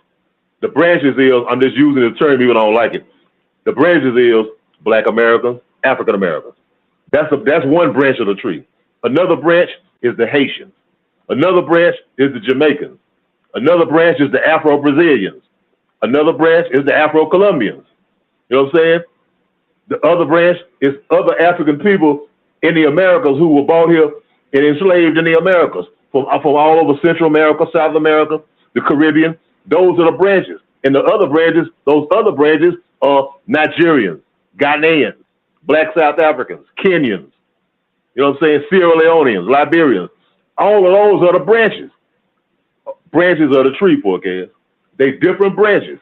They different branches, and they serve different purposes for the tree. But at the end, it's all the same damn tree. Okay, so this branch of the tree right here, the African Americans. Okay, we celebrate our culture, but we also remember that we part of a bigger thing. You know what I'm saying? That's why my thing, when we be on the shows, I always use the term, I love to use the term global Africans. You know what I'm saying? My global African family, all my African people. That's what I like to say. That covers everything. That's my Africans here in this country who were brought here and enslaved for hundreds of years. These Africans, and like I said, my Africans in other countries all throughout the diaspora of the Western Hemisphere, and my continental Africans. You know what I'm saying? Those are branches. My global Africans, those are branches. So no, no one's saying, and I'm not saying that you did. No one's saying that we shouldn't celebrate our distinct culture right here. That's cool. Look, Negroes, we so damn crazy. We celebrate St. Patrick's Day. That ain't no African shit. That's some Irish shit. No, I wish a motherfucker would come up there pinching me. You know what I'm saying? We celebrate Cinco de Mayo. We celebrate all this old the Christmas and all these old European holidays. All this old shit. You know what I'm saying? We should never have a problem celebrating Kwanzaa, celebrating other African traditions and holidays. We should never have a problem with that. Guess what? But okay, we start off, we celebrate Kwanzaa. That's the tradition of the Africans here. After that, we go celebrate some of the Ifa festivals, the Yoruba festivals, or some festivals from the other parts of the black world, the diaspora. You know what I'm saying? I'm saying we could celebrate them all. I mean, I have no problem celebrating with my Nigerian friends, or my Kenyan friends, or my Jamaican friends, or my Haitian friends. You know what I'm saying? When it's Haitian Independence Day, I always go out and wave a Haitian flag. You know what I'm saying? I always in my social media, big up Haiti and the Haitian people on Haitian Flag Day, on Haitian Independence Day. That's what family do. I'm from Louisiana. You from Virginia. Okay. I always celebrate brothers and sisters who did great things from Virginia. Nat Turner. Nat Turner was a Virginian, an African Virginian. You know what I'm saying? No, he went from here like Juneteenth. Now, that was a Texas thing. For a long time, people just in Texas were celebrating that. But it spread. You know what I'm saying? Because it really was a Texas thing. But you know what? All of us said, man, that represents all of us. So all of us celebrating that. You know what I'm saying? All African people all over this country, we all celebrate Juneteenth now. You know what I'm saying? Because it might have been because those Africans was the last to find out that the emancipation that they was no longer officially enslaved. But you know what? We all celebrate that though. I mean, it's for all of us. And to me, it's just like I practice African traditional belief system. I mean, I'm into Ifa as well. Is our local African American practices what we call hoodoo down here. You know what I'm saying? So I'm into that. So I'm celebrating mine and my brother and my other people's stuff. So yeah, man, of course we should celebrate. We should big up our culture all the time right here. But we should also know that our culture is built on the foundation of Mama Africa. You know what I'm saying? Because that's where it comes from. That's where the inspiration comes from. Because that's where our people come from. And we don't never need to forget that. It's not a problem of us not celebrating our shit or belittling our shit. You know what I'm saying? And big up in everybody else's. Because you know what? Right now, it's in the UK, go to the UK. Black people in the UK, those people are largely from the continent of Africa, many of them Nigerians, Ghanaians, or Caribbeans from Jamaica. Man, they celebrate Kwanzaa like a motherfucker over there, man. They celebrate Kwanzaa like a motherfucker. Kwanzaa ain't no black British thing. No, that's from us. And now it's a growing thing in Kenya and in Africa. They celebrate it. It's a sister. They just opened up. Her and her husband just opened up the first Afrocentric school in Kenya. You know what I'm saying? In Kenya, and they teach about Brother Malcolm. They teach about Kwanzaa. They teach about everything Afrocentric from the continent and stuff that came from us. You know what I'm saying? There you go. Them, no, celebrating us too. It is all in South Africa. Go to South Africa. No, Dr. Umar's down there now. No, I've been watching a couple of shows. He down there now. Man, they love Dr. Umar down there. You know what I'm saying? And they love our great scholar, Dr. John Henry Clark, and all of them, Brother Malcolm. They love him. You know what I'm saying? They love him. I mean, they incorporate a lot of those teachings and stuff into their ideology. You know, to the black conscious community in South Africa. So man, it's about it ain't about neither one of us like saying well their culture is better than mine and vice versa. It ain't about, you know, that's media shit. Cause you know, just like when you had those Africans who were saying things about those African Americans, guess what? That's what the media told them. They showed us being thugs and criminals and drug dealers and pimps and hoes and all that shit through the TV. Okay, but guess what? They told us the same thing about them. The same thing. They say, oh, don't go to Africa. It's poor over there. It's famine and drought over there. It's civil war over there. They killing each other over there. They show you General butt naked in the Liberian Civil War. Somebody out here eat you raw. You know what I'm saying? They had us thinking, oh man, you go to Africa, they'll eat you, they'll kill you over there. We thinking ain't nothing modern over there. Ain't no cars. They live in mud huts. You know what I'm saying? They ride lions, and you know, instead of horses and cars. All kind of shit. You know what I'm saying? I can remember, see, I'm old enough to remember when I was growing up in grade school, we couldn't wait to get out of school to go see the 3:30 movie. Especially, they had it called the 3:30 movie. Especially when it was some Tarzan movies. Them goddamn Tarzan movies. Now here you go, got a white man running through the jungle, swinging on vines through the jungle, riding on elephants, talking to the animals. And guess what? All of the black people, I don't know what tribe they was from in real life, but all of them, the one name that we had, we called them black jujus. You know what I'm saying? Them jujus. That's the name that we knew them as. You know what I'm saying? So we growed up thinking, well, damn, that's what that's Africa, those old black juju. Them old black jujus. These savages, cooking people in pots and stuff. You know what I'm saying? That's the way we was thinking growing up. You know, seeing them Tarzan movie, because that's what the media told us about Africans. You know, they had that song, We Are the World, and got the whole world thinking like everybody in Ethiopia and in Africa was starving to death. You know what I'm saying? When that wasn't even the case. I mean, see, the media, I mean, this shit goes both ways. It ain't just them talking about us. It ain't just us talking about them. You know what I'm saying? It's a little bit of both of us, and it ain't most of none of us. You get a handful of Negroes could say this and that on that side. A handful of Negroes could say this and that on that side. You know what I'm saying? And next thing you know, oh man, it's a diaspora war. Oh, we hate them and they hate us and all this little shit. And too many times we fall for it. Especially it's some of us who are conscious. We fall for that shit. I was a problem. No, it ain't no problem. Every African that I ever met when I lived in Georgia, I lived where it was 100,000 Africans. Continental Africans in Atlanta Metro, 100,000 from every country. All of them that I've seen, man, the best people I ever met in my life, man. And like Cassidra said, I started laughing when she said that. One brother, he was from Ghana. We was at the Afro-Caribbean market. I'm trying to remember, I can't remember what I was buying. I think I was buying one of those motors. There's a motor where they pound yams, pound the stuff in. But anyway, he asked me, he said, brother, because I was with my sister-in-law and my nieces. And he asked me, he said, hey man, you from Ghana? Because I had a shirt on with Dr. Kwame Nkrumah on it. He asked me was I from Ghana? You know what I'm saying? I looked at it, I said, no man, I'm not from Ghana. You know what I'm saying? It made me think about what Chris, you know what? He couldn't tell the difference. He didn't know. He thought I was from Ghana. He said, man, you from Ghana, man? I said, no, man, I'm not from Ghana. I said, oh man, I thought you was from Ghana. He didn't know the damn difference. You know what I'm saying? So I already started talking. He said, "Oh, where you from, New Orleans or somewhere?" I said, "No, man." But they didn't know the difference, and he didn't care. And the man hugged me, man. You know what I'm saying? I mean, every encounter that I've had with Africans, I ain't never had that problem.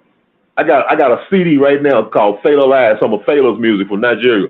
That a brother, he's a Nigerian brother that was taking me to court, and he was an Uber driver. And we were just sitting up talking, man, and he seen me having interest. He said, "Man, you know about Africa?" I said, "Yeah." And at the end, when he took me home, he had a brand new Fela CD. You know, Fela's a superstar in Africa, you know, when he was alive. He gave it to me, man. I got it right now. You know what I'm saying? That's the memory that I have of this African brother. I don't have a memory of this negative shit, these diaspora wars and all that shit. All the ones I met was cool. Of course, you see some people kind of smug, you know, and like, but that's when they don't know you. You know, hell, we could meet, and you probably like consider might, you know, say, well, no, it might take a while for her to warm up to either one of us if she didn't know us. But then when she meet us, and we get to talking, she might say, "Oh, he's all right." And I say, that's what we got to do. You know, we can't just like be holding ourselves back like, "Nah, man, I don't fool with them Africans." No, because of some dumbass shit that you done heard. But no, I don't fool with them African Americans because of some dumbass shit you done heard. You know what I'm saying? Because that's an agenda of some white boy sitting back there, up there laughing at it right now, look at, I got them niggas fighting. You know what I'm saying? I got them fighting. You know what I'm saying? And we fall for the bull crap all the time, and we need to quit. Hey, if you think this brother got a problem with you, guess one thing what you can do for a case? Go over there and talk to him and straighten him out and tell him the real deal. Instead of like, I ain't gonna fool with him, don't say nothing. "Hey bro, can I talk to you for a minute? Let me talk to you. Hey man, look here, let me tell you my story, man. Let me tell you the story about my people, because y'all might not have knew this here." You know what I'm saying? And the same thing vice versa. "Hey brother, let me tell you about the history of my people, man. You know, because y'all might not have knew about it. Like CassidraCheek, they didn't teach you that in school. You know what I'm saying? And when you don't have, a lack of knowledge is an enemy to our people. So what happened? Some of us got to be the ones who say, we ain't gonna go for the okie doke. You know what? I'm gonna go over there and reach out. I'll be the first one to go reach out. You know what I'm saying? You know how we don't want to be the first one. I always do it. I say, I'm gonna go over and holler at these African brothers, man. I'm gonna go over and talk to them and see something, man, and talk to them and see what's on his mind. We got to do that sometime. They got to do it sometime. But one thing we can't do is get to pointing fingers at each other and saying, yeah, some of them, or yeah, some of them. That bullshit, that got to go. That's why we can't do nothing now, because we don't want to work together. We don't want to get on the same page. We rather fight each other. We'll find anything to argue with each other about. Yeah, man, I'll leave it right there. All right. And I'll say this, before, because I know I don't want to make it too long, right? So, and then we're gonna go to the next thing. Now, and this is a part of why I don't really say that go into the FBA thing, because I sit there and tell you we ain't citizens in the first place. You know what I'm saying, of America. I ain't gonna go down that lane, but the thing that I do agree with, what I'm saying, is that yes, all of it should be celebrated, and we should be learning each other's history. You know what I'm saying? And yeah, the problem is the middleman. And today we have, especially with the internet, has changed the game. Although there is issues with that, and that makes it a field that could be developed within Africa, as far as like the money system and all of these things, like different currencies that they have in Africa. Like, there could be like some kind of app that has like some exchange just for like black nations around the world type of thing. You know what I'm saying? Now, and I also agree, like I said, like, yeah, all of it should be celebrated. That's what I said, like without celebrating. I said if we cut out one, then should we cut out all? But if we I don't think we should cut out any. We should be celebrating. But my problem, and still will be, is black people have not learned how to stop tribal differences. You know what I'm saying? We have not learned how to be black first, black only when it comes down to it as a collective. Now, I do think moving forward is moving on an upward trajectory with what's going on around the world and with countries in Africa, and like what Cassidra was talking about earlier with the whole BRICS thing. You know what I'm saying? So I think it's trending in the right direction. You know what I'm saying? So I'm actually happy about that. But historically, looking back upon it, you know, that has been the thing that has kept us, you know, we don't go over and talk to each other. You know what I'm saying? For some reason, even during the times when we was getting raided, somehow we would come to terms with Europeans before we did our brothers and sisters. You know what I'm saying? It's something, I don't know what, it's probably the self-hatred at this point, you know what I'm saying? But what Europeans have learned to do, Asians and all of these other groups, especially when it comes, they have their tribal different. Like if you leave Europeans alone, they're going to blow themselves up like they did the first time, you know? Asians hate other Asians. But when it comes to Stop Hate Asian bill or reparations, you're not going to see a bunch of Asians and different groups going against each other. You know what I'm saying? And as far as Black people, we see this, and it's hard for even our own communities to get together. And that goes back to the self-healing, which is the whole reason why we have creating legacies in the first place, like getting back to the basics where we control our own institutions, you know, because that is the thing, you know, like we are getting indoctrinated. Like that is the reality of the situation at this point in time. And then, of course, if you're smart, you're not going to bring in the people that's going to do the right thing. And if you're smart, you're not going to fund the people that's doing the right thing from any country, here or there. You know what I'm saying? And the point is, until you get this group, if you care about Black people in America only or whatever, if that's who you is, then put all of your resources into that. And if you want to go here, then go there and put all your resources into that. But then at the end of the day, we still got to put the tribal differences aside to recognize Blackness, you know what I'm saying? And then just do business with each other first and foremost, if before you do business with each other, you know. But that is the part I'm having a hard time with Black people, is we have we should celebrate our tribal differences, but that should not be the thing that stops us from working together. You know what I'm saying? And so I don't know, you know, there is one tree, but we think we are the branches. That's the problem, I think, you know. So anyway, I don't know if y'all had an opinion about that, because I also want to show, consider you wanted to say something. Go ahead, I'm listening. But yeah, I totally agree. You know, we have to, you know, just come together and just really understand who we are and do the work for ourselves instead of listening to somebody tell us, oh, you Indian, oh, you African, oh, you did. Well, let's do our DNA and find out. That's the only way we're going to find out. I'm not just going to let somebody come up to me and say, you know, you Indian. Well, how you know? Do you even know me? You know what I'm saying? Let's do a DNA. Let's do the DNA. And I think we should deal with Black DNA, you know, people that do the DNA and whatever, well, I don't know what they call ancestry. I think 23 is Black, you know, Black owned or whatever. I think we need to deal with them just to find out who we really are, you know, so that we can stop guessing and stop perpetrating like we're something that we're not. Find out the truth and then walk in that. And I rest with that. Right. And, you know, and this is why, because, you know, especially that's my whole thing, is like the history of Black people, where I know the most is like between 1400 and 2020. And of course, I lived through the last couple years, but the struggle that we've been through globally. And the problem that we have is number one, we invite every other group into our circles. And then number two, we don't invite each other into each other's circles. And I don't even understand why. Like, but anyway. We won't celebrate our African history, or, you know, some people say they're Cherokee, but you'll like Anthony said, we'll celebrate Christmas. That ain't got nothing to do with us. We'll celebrate Easter. We'll celebrate Halloween. You know, all these pagan, demonic holidays that they came up with, but we won't even celebrate Juneteenth. You know what I'm saying? But we'll go and stick with 4th of July. Well, what about us celebrating some of our Caribbean holidays?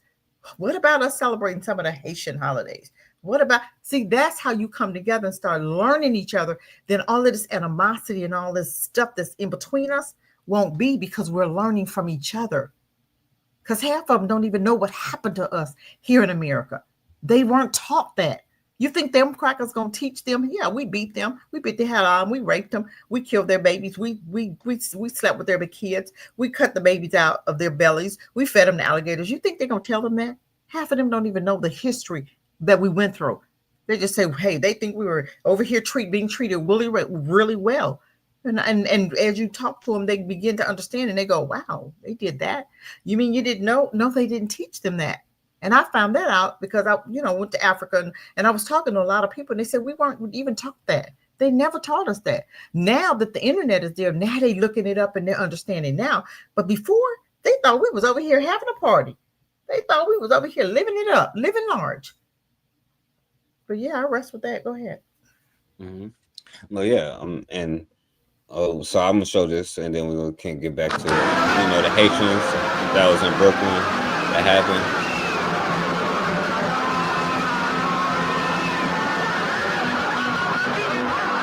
All right, so y'all seen most of this stuff, I guess. So let's see. Entertain people. You gotta fight for what is going.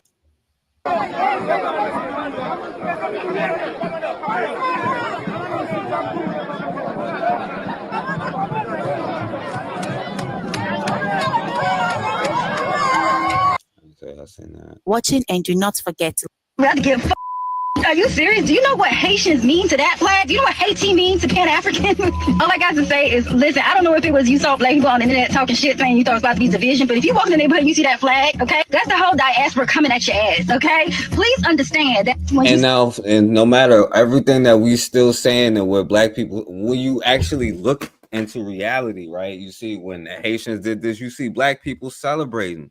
When you see the brother in Burkina Faso, you see black people celebrating. You see black people from America going over there, and you see black people from America standing up with the Haitians. You know what I'm saying? And the thing is, though, like we all have to support each other and each other's. You know what I'm saying?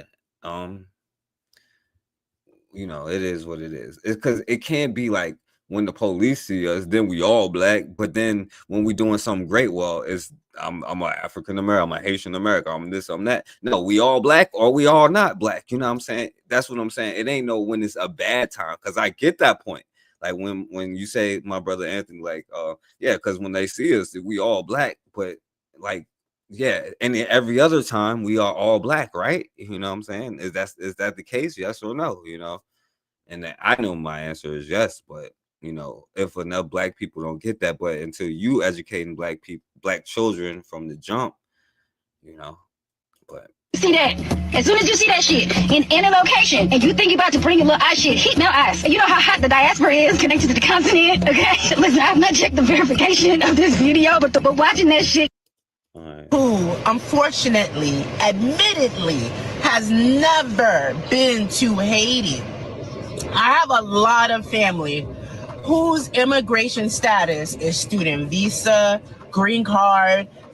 Listen, y'all, I just went to a Haitian community. All right. So what y'all think about that?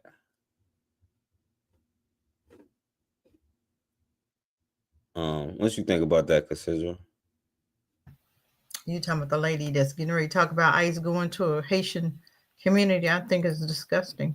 And we're bragging about that. Why are we bragging? And I understand why. I do get it, because I know, how what they've, some, but it's not all Haitians. The ones that rock with us, we rock with them. And the ones that don't, then guess what? We educate them. And then if they still have an issue, then that's up to them. Then we, you keep moving and you rock with the ones that want to rock with you. But to be glad that, things are happening to our brothers and sisters, no, we don't entertain white folk. That's exactly what we do when we go against them. Yes, with the immigrants, those white immigrants, that's not our fight, but it is our fight when it comes to the Haitians. It is our fight when it comes, even though they came here and kind of didn't want to come together with us because of some lack of understanding. Because of parenting, the parenting issues that they had when the parents were saying, hey, don't stick with them.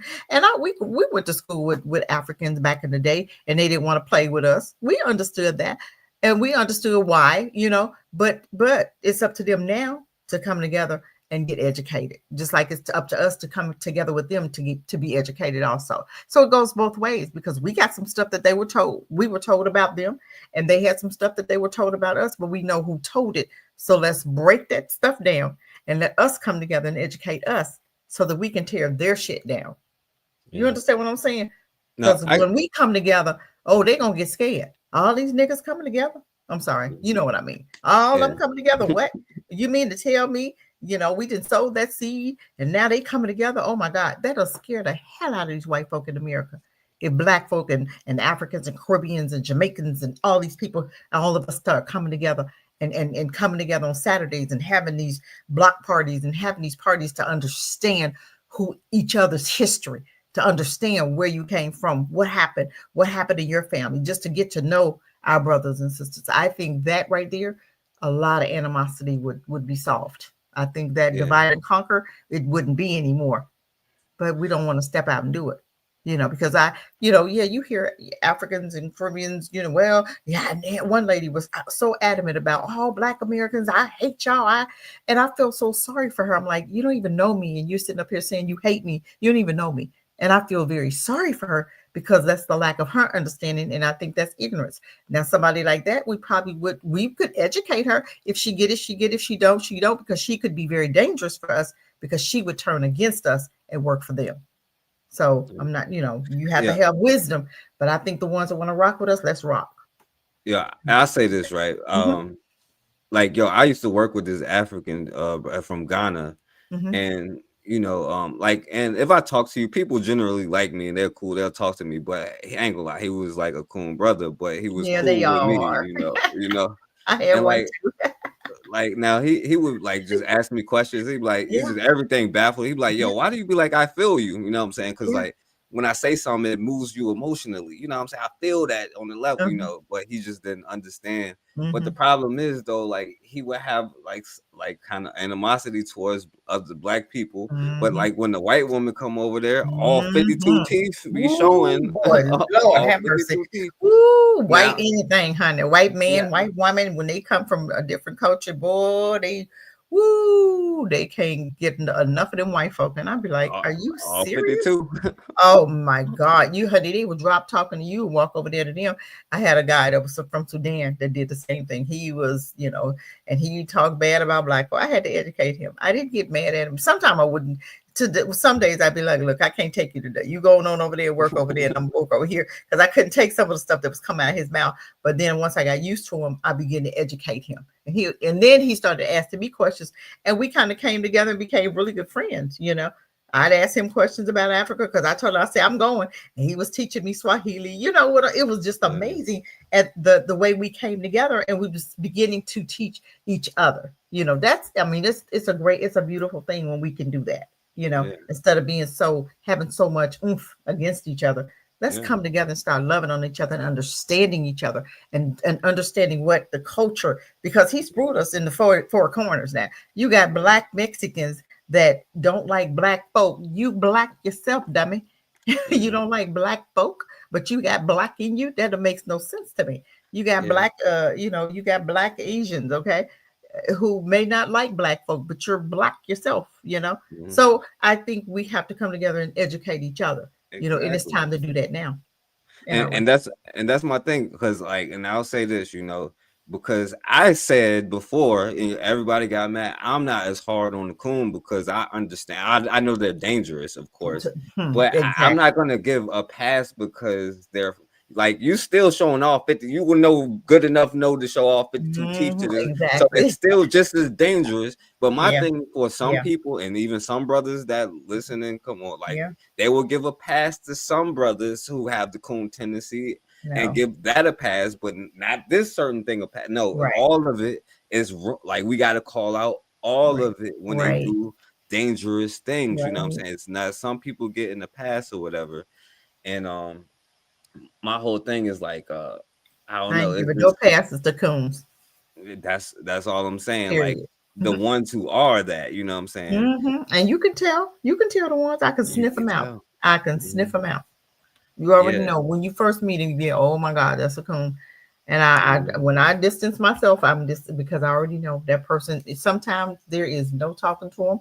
There is no nothing because they are just not safe people and they don't want to be bothered. And those are the ones that you leave with the white folk because guess what? At the end of the day, those are the ones that's gonna die.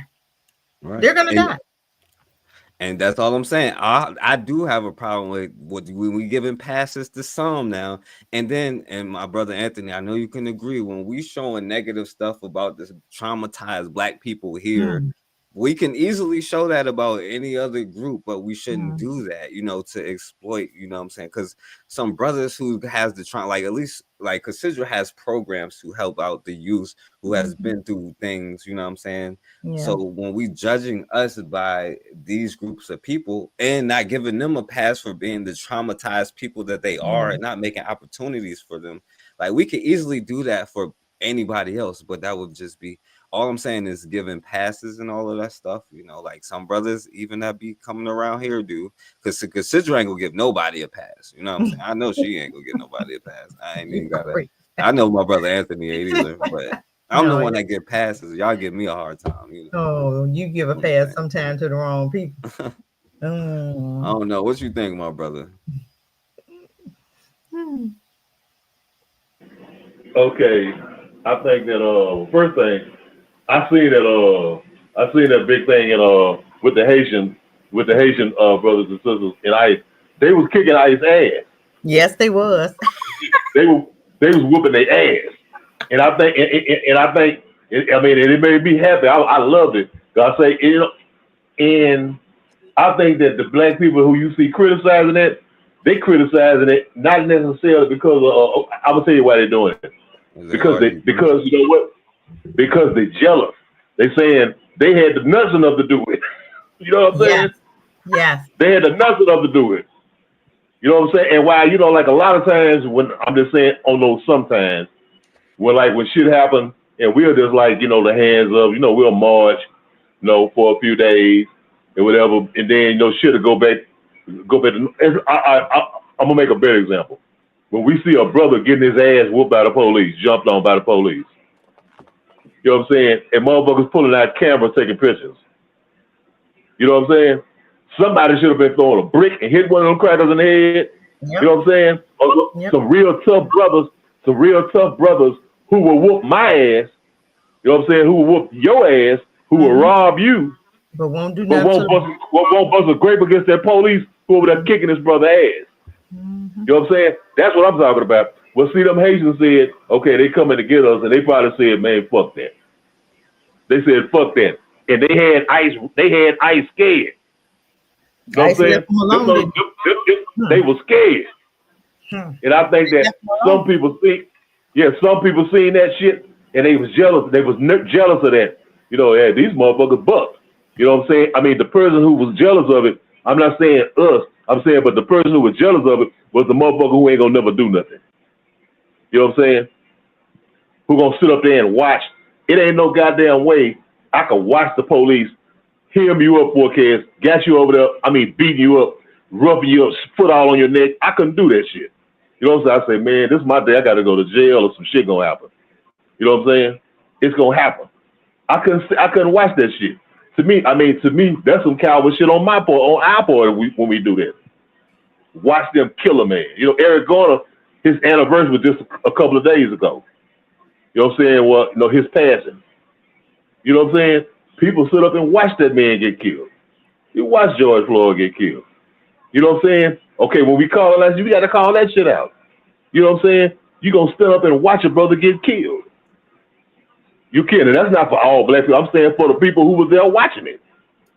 So what I'm saying, those people like that, they seen what them Haitians was doing, and they were like, oh man, look at them motherfuckers there.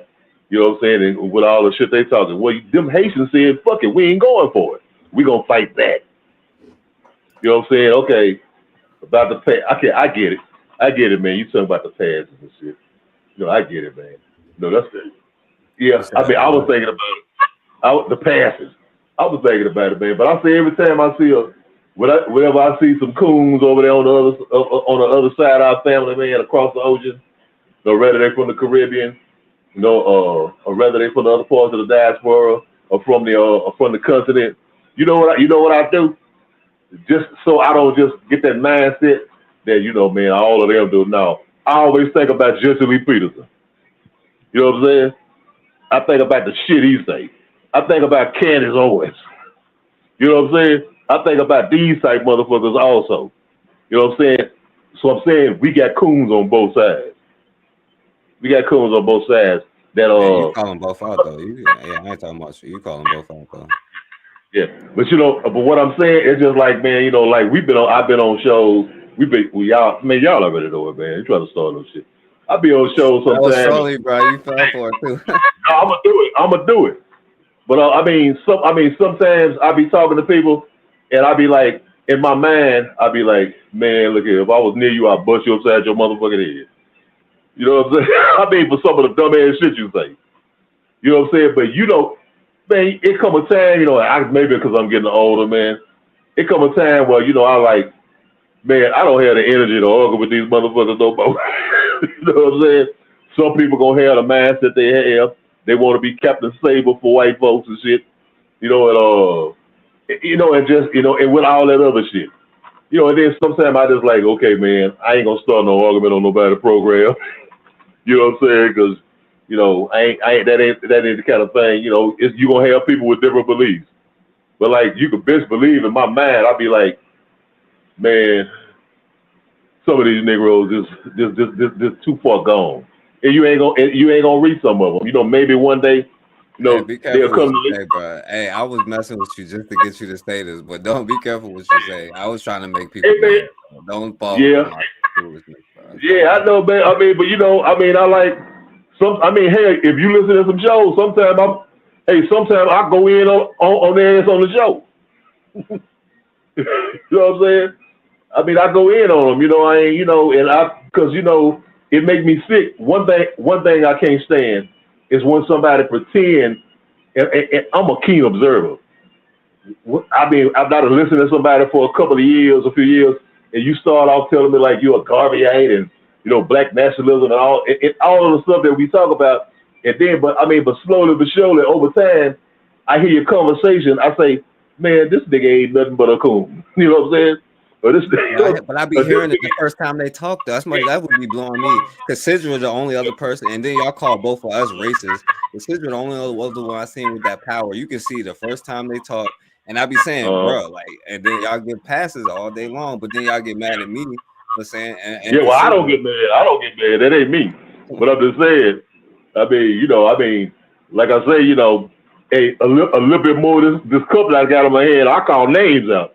What I'm saying. When I be talking to someone, sometimes I try to be. Look, man, I get it from my mama. I always try to be a peacemaker, man. Among us. Cause see, all we do is fuss and fight with each other. We fuss and fight with each other, and I just like, hey, well, let's see where we can agree right here on this right here. It's just like I said, I ain't gonna lie, man. Hey, Bonner used to make me sick. I'm calling the name out. With some of the shit he said, I'd be like, Bonner, really?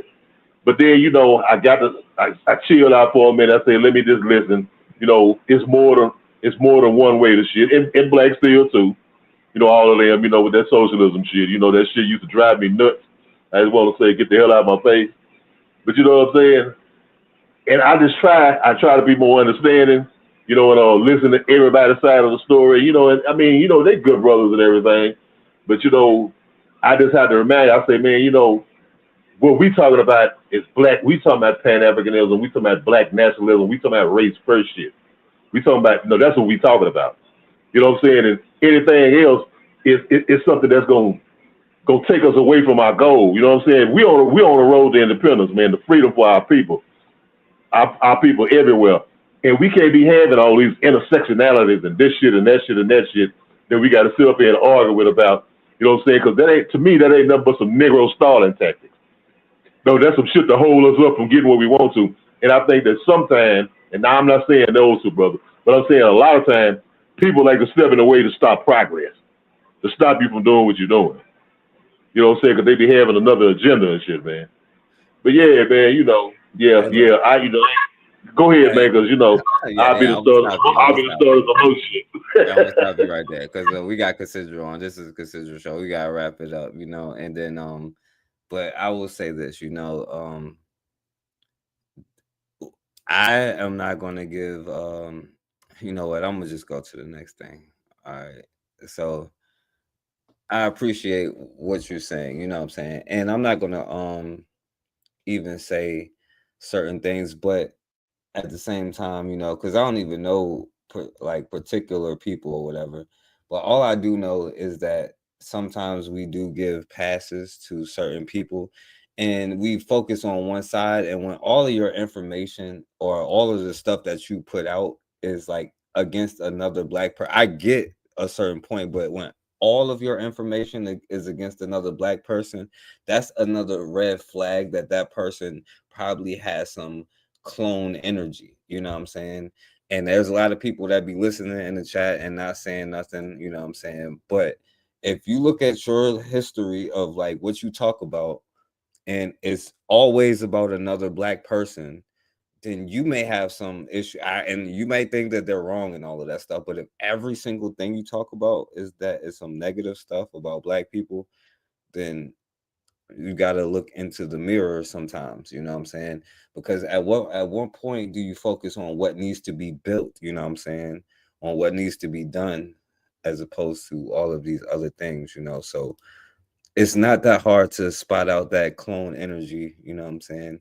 But you know what, that's going left, we're not gonna go left. I'm gonna wrap it up with this one, y'all. So I want you to hear this, Cassidra. What you think? To collapse on its own or from man-made events, and they want to speed up the collapse of society, and they want to do it through guerrilla warfare tactics. We take out a power grid, we take out a water system by poisoning it. So at that point, I'd gained enough trust to be brought in to the murder plot. You're talking about going and buying catch bags that attach to your AR so it catches the brass so you don't leave it. We're going to leave all of our electronics at a campsite. We're going to go to a pay-by-the-hour motel. We're going to scrub ourselves, make sure there's no dead skin that can come off. When I went back to the office to run the FBI's training, I told everybody the 19-year-old led carbine training, and it was good. They could get the drop on a lot of average Joes. So I guess I hadn't heard of this group or even groups like this prior to hearing you talk about a lot of people have. A lot of law enforcement hasn't. I bet, man. And it's pretty shocking stuff that we'll be talking about. But I guess similar to the Outlaws, just explain to people kind of what this group's ideology is, and then how you ended up getting into it. Sure. So the accelerationist white supremacy view goes like this. Number one, they hate the government. So don't think Republican, Democrat, right, left. That's not it. They hate the government. They want a Hitler's Germany. That's what they want, which is what a neo-Nazi usually wants anyway. But with accelerationists, they go about it by different means. An accelerationist is their views are this. They don't believe there's a political solution that can save the white race.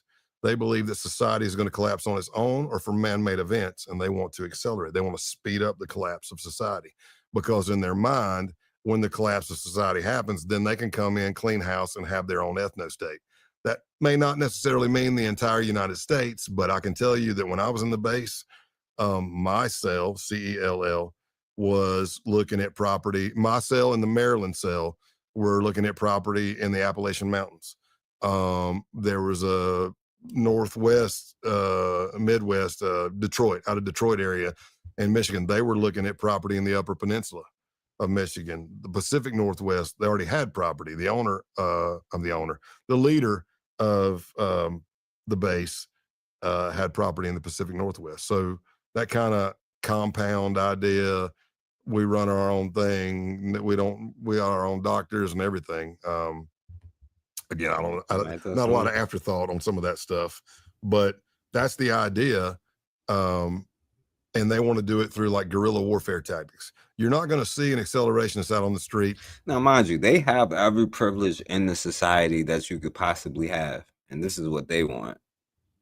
I don't know. In a hood and a robe, or walking down the street with signs protesting and yelling racial slurs. They don't want to do that. They believe, number one, that makes them a mark, lets everybody know who they are, and it does no good. What they believe is Let's do guerrilla warfare tactics. Let's do small attacks like we take out a power plant or power grid. We take out a water system by poisoning it. You kill lefties, you kill anti-fascists, you kill non-whites, burn their businesses, stuff like that, slash their tires, anything to create chaos, to start the downfall of society. So a lot of times when I'm teaching, I say, like, remember that year when everything was being burnt and towns were being, they're sitting up on a hill and they're laughing. They're like, man, we hope the cops start shooting these people start shooting the cops, when we can come in and clean up afterwards. And that is one of the plots we uncovered in that case. Something very similar. They were going to start popping rounds at a Second Amendment gun rally protest that was going to be in January of 2021 in Virginia. Because the that's when they was taking all the bullets and the guns away from. They tried to during the it was like that whole COVID aftermath thing. Was a Democrat who was running pretty tough on gun control. So they knew that, like, militia, Second Amendment, 3%er people would be there. They knew there'd be protesters and probably cops. And their idea was, hey, if we can pop a couple of shots, maybe nobody knows who's it coming from, and everybody just starts shooting each other. Maybe that's the beginning of the Boogaloo, D-Day. That D-Day. And you know what the truth is, that the beginning of D-Day is? For you, if you see a black person getting beat up in the street, you ain't gonna stop and ask where they from, their man, or none of that stuff, or sexuals, or somebody's gonna go help that black person you see getting beat up, and then another cop is gonna come, so then more black people is gonna come, and then more cops gonna come, and then more black people gonna come, and then it'll be D-Day. That's probably the way it's gonna happen. But what you think about that, Cassidra?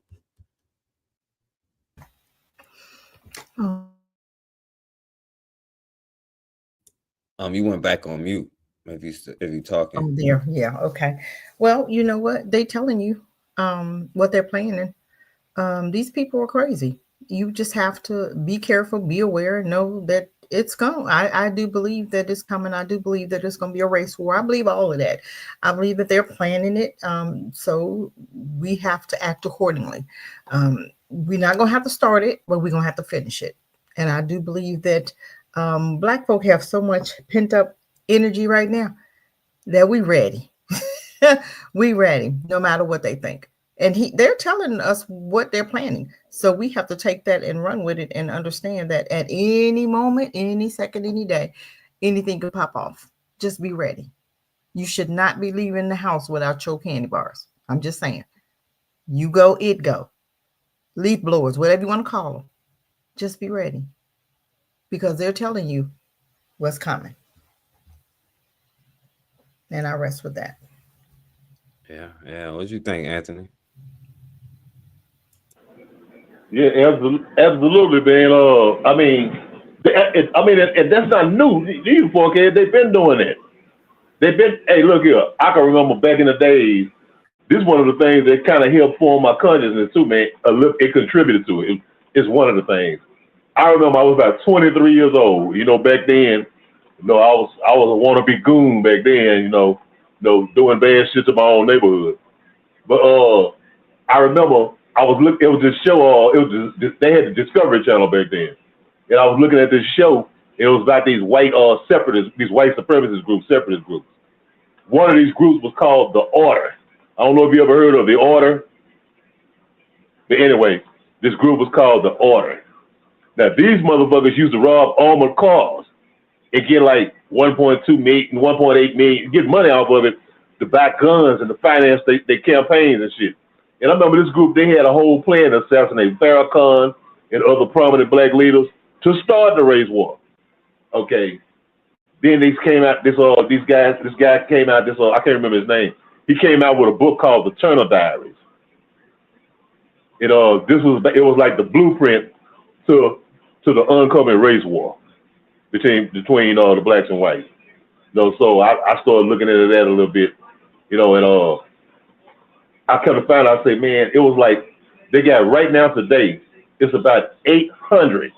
Listen to me, 800 white supremacist groups. You can call them gangs too. but white supremacist groups in North America. 800. All over everywhere, from every state. You know what I'm saying? A whole lot of them, like in that area where you saw up at the Pacific Northwest, in Idaho, in Michigan. I was reading about this one group that's up in the Upper Peninsula of Michigan, what he was talking about. Hell, right here down the street from me in Denham Springs, Louisiana, is a headquarters of the Ku Klux Klan in Denham Springs. You know what I'm saying? That's like their national headquarters. You know, in Denham Springs, Louisiana. You know what I'm saying? So it ain't new. I mean, they've been doing this shit. It is like, you know how, I'm gonna tell you how black people have been in the past. Like I said, today we waking up. I think we have more consciousness now than we had in a long time. Black people waking it up. You know, though we ain't got it 100% together, I think that it ain't gonna be like they think it's gonna be. They think they gonna shoot a whole bunch of unarmed black people. No, it's a bunch of black people gonna be fucking up some white people. What I'm saying is, these motherfuckers, they've been doing it for a long time. They've been studying. They've been they got camps all everywhere. You know what I'm saying? Practicing this shit. And a lot of times we the black folk, a lot of black folk, we sit around like we'll see it happening, but we'll try not to pay attention to it. We'll say, nah, we ain't gonna worry about that. And things like the government, whether it's a Democratic government, it's Joe Biden or him or whatever. When we think like, well, they gonna look out for us and they gonna protect us. No, nigga, you better protect your goddamn self. You better go out and get you some guns. You better go out and teach your children how to shoot guns. You know what I'm saying? You got to be prepared. Like you say, it's senseless to walk the streets defenseless. You know what I'm saying? To go without your gun. Hell, nigga, when I walk down the street, I take my pistol with me. And I ain't even gonna leave off the street. You know what I'm saying? When I go to the store, I take my pistol with me. All the time. You know what I'm saying? I mean, I just bought me, I buy me some shit. I keep my shit. You know what I'm saying? Because you never know, because these crackers ain't got bold since they got their boy in office. But to me, they always had their boys in office. You know what I'm saying? They always been bold. Exactly. He bring out, yeah, you know what I'm saying? He might be helping them bring out a little bit more shit.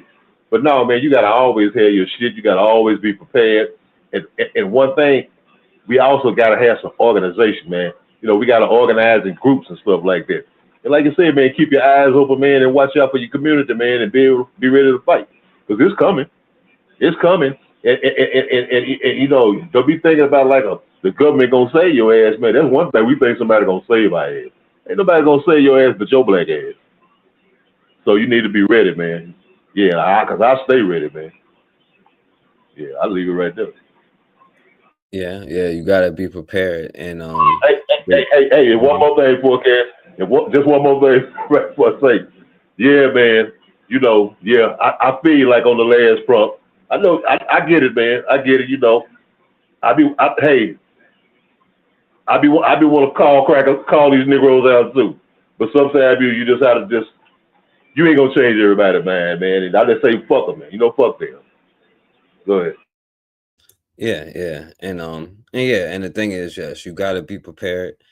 And the thing is, you whatever you focus on is whatever it is. Like, I could spend all of my time not trying to be something, or I could spend my time trying or being something, and that's the difference. When you put whatever you put your energy into, that's what you're gonna get. You know what I'm saying? And the thing is, if you're not prepared for whatever is about to happen, nobody is going to save you. Ain't no voting, is no such thing as a lesser of two evils. We have no friends at the end of the day. And that is the thing that we do not understand, right? See, we think that we can have friends, and that is the problem with even negotiating with other groups and other nations and all of that stuff. It's like we said last time I was on here. Yeah, if you don't know who you are, how could you know what a friend or an ally is? You know what I'm saying? And how you don't even have boundaries around yourself to be like what a friend or enemy is, And it's this mentality, because we're not gonna act like black people all around the world don't have this thing where Europeans, we let them come into our nations, our neighborhoods, take whatever it is, whether it's our music or our resources out of the ground, literally. Then we go to their nations or their companies asking for the very money that you helped create. You know what I'm saying? And the mentality globally, we can't put it on no particular group or whatever, because we don't want to be black people first. You know what I'm saying? Like, even if you support your own particular neighborhood, then support your particular neighborhood. You live in Shreveport, like, whatever your block is, support every young brother on your block if you are serious about where you are first, and put all your energy in supporting that. You know what I'm saying? And if your energy is to, like Cassidra, she has the businesses, she's moved, she's out of here, she has the homes, I seen them, you know what I'm saying? She has properties in different locations and trying to find different ways to continue, creating opportunities for herself and other people while in these other nations. But she still is focusing on the youth here that might be caught up in the system. You know what I'm saying? Like, and the problem with us is that we get caught up into our own thing, and then we get so comfortable with white nations, and we want to save a nation that you are at the bottom of the slave. I am not going to. Maybe this is the best thing that ever happened to you. You ever thought about that? Because it might sound messed up, but what if they did send all black people back to West Africa, and then you have access to the resources, or they send Haitians back to Haiti where they cut them off, because I had something talking about nuclear weapons. But anyway, I'm not going to go there, but the problem is, our self-hatred, and we hate ourselves, so we can't even come together on our own block, let alone globally. But it does start in your community. It starts at home. Like, it starts with you meeting another. If you're a woman meeting a brother who knows he's black and proud, if you're a black man, a black woman who knows she's proud and black and proud of who she is, and y'all getting together and forming a family, like, based on that, and you teaching your children that, and then getting into a community with other people who have done the same thing, and then y'all creating your own schools, your own thing, then you won't need nobody. You don't care what nobody else does. And then the history that we have, we now know that they may come back. If they send us back, it's going to be a slave trade part 2. But now we know not to, as they say, sell our cousins out to slavery, which is a lie, of course. But you know what I'm saying? Like, we know that we have to put aside our tribal differences and go to war if that's what it has to be. You know what I'm saying? And so I'm gonna wrap it up though, because we've been on here too long. I'm sorry, y'all. So, and consider they listening. I knew it was gonna be more people listening, but they are scared to come on here. And I'm glad my brother came on here. Consider you see how we can disagree. They're scared to come on here because they know I'm gonna like roast them. You know, we're not gonna agree on everything, but we, it's respectful because everybody's different. So it is what it is. We just have to, educate. It's all about educating each other. Period. And I think I'm gonna talk about, some other stuff, coming up. I think I'm gonna just wait till it's, it get a little closer to the move time. Yes, we gotta talk about that. Yeah. So, but you got any last words though, my brother Anthony? Yeah, man. Hey, did you check that out on Facebook? What's that? What I was trying to say, the video I sent you there, you said it didn't go through on Messenger. No, it don't say. It just say it's not there. I sent you a message back. It was like all the stuff you showed me is not popping up. Yeah, I seen that. But remember, I told you, I said, well, go to my Facebook page. But anyway, because I posted on Facebook. But anyway, it was like, Dr. Khaled's son came by the crib. Dr. Khaled Muhammad, his son came by today. Because I got order shirt for me. My brother Obafemi up in Arkansas. No, I know you heard of Obafemi. No, the brother Obafemi. He an artist and everything, but in the movement. But yeah, he got a clothing line. He made some shirts. He made some Dr. Khaled shirts. With Dr. Khaled Muhammad on it. and everything, and I ordered some for his son. You know, his oldest son is a friend of mine. You know, he lives here in Shreveport. He came by the house today, and like I did a video, you know, with him with the shirt and everything, talking, and then I sent it to you. But you said it didn't go through though. But yeah, it was Dr. Collins' son. His oldest son is named David, man. You know, he grown up here, man. I've been knowing him for about 30 years. So we real good friends, man. But that's the video I had. I wanted to show it to you, man. Yeah, he was over here at the house, man, you know, but yeah, that's what I was trying to see. But I got it posted on Facebook though. So if you get a chance to go to my Facebook page, you'll see it, man. You want me to show it now? If you want to, I mean, you know. All right, I'll show it real quick. Let me see. Is this a shirt? Let me know which one it is.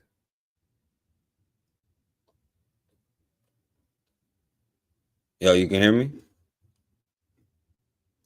I hear you. Go back up a little bit. Up. Before you get to a side back up. Oh, back I up. think you went too far. Yeah, I think you went too far. See, that's it right there. You had it's on. I don't know how to. Okay? You see on my Facebook? Yeah, man, I don't understand, man. I'm the that somewhere. I don't know what the deal is, but I got it on the. I don't know how to show. Yeah, it ain't up there. Yeah. I don't know. Maybe I gotta put you on there. Yeah. Yeah, but it's up. I put it up there. I don't know. My data been kind of messed up, but I posted it today, man. Yeah. Okay. Yeah. Okay. I see you. I don't know if it's gonna Yeah. work if I do that. Yeah, it might, but you know, if we'll work it out. We'll find out. Yeah, I'll see if I can show it next time. But yeah, I'll try to show that joint next time. If we can't, if not, cause yeah, it ain't popping up though. But anyway, yeah, I appreciate you for coming on here, my brother. And yeah, like I said, Cassidra, they were scared to come on here. I know there's more people listening. A lot of them be listening on here, but they scared to pop up. And they really scared of you, Cassidra. So it's all good. I appreciate you for coming on here. I get my name in here. That's Cassidra. You're the only one besides me that recognized the coons right away. There's old messy forecast. You the only one that recognized the coons, right? You recognize the coons. See, there goes my brother Koku right there in the building. There you go.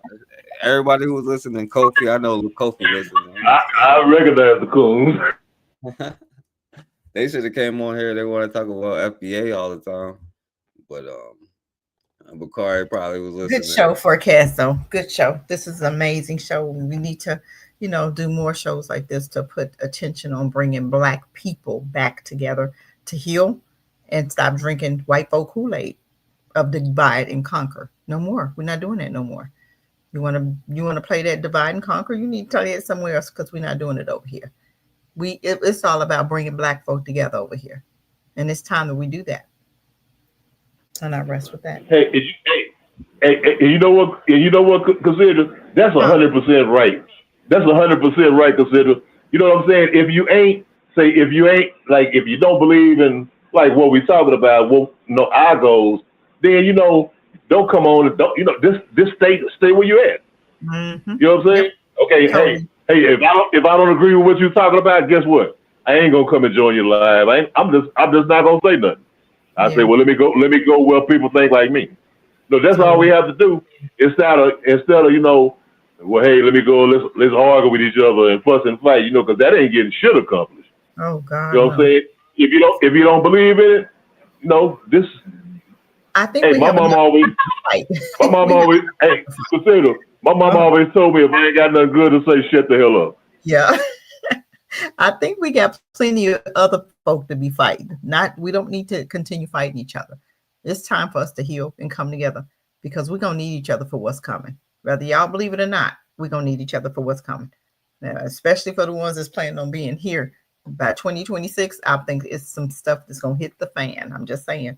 You got a lot of people leaving America right now. It's going to be very hard for Black folk here. But I rest with that. Yeah, facts. And I appreciate it. And y'all support Rome in the Bush, and y'all support her Cash App, CassidraCheek, and everything that she's doing. I'm telling you, like, she making big moves, and y'all need to be supported. And she got a lot of good things coming up. And I can't wait to be able to talk about that when you about to go. So yeah, that's definitely gonna be a good one. So shouts out to Koku Bitter Medicine Podcast. Y'all make sure y'all subscribe to him and listen every Saturday. Shout out to Koku. Koku heard everything you said, bro. Don't try to shut. No, I was just joking. I'm joking, bro. Nah, I'm playing. Hey, I just said nothing against Koku. I was talking about Florida and Black Steel. Talking about them coons, I was huh? just messing with you. I was just messing with you, bro. See, that's my problem. Everybody get mad because I be like, yo, they be saying some cool, and considers do the same thing. You know what I'm saying? But no, y'all subscribe to Koku. Y'all listen to every Saturday at 8:00. That's East Coast time. So y'all subscribe to Bitter Medicine Podcast. Shouts out to Koku in the building. Shouts out to Raw. And shouts out to Matron in the building. Y'all subscribe to her. I think she's gonna be live tomorrow. So y'all listen to her reading. She was live last night. Y'all check that out. Shouts out to Karma 804. I appreciate you listening. If you still listening, as you probably gone by now. But and shouts out to my brother Anthony for being in the building. And as always, man, we have got to start standing for something, or we're gonna keep falling for anything. Peace, family.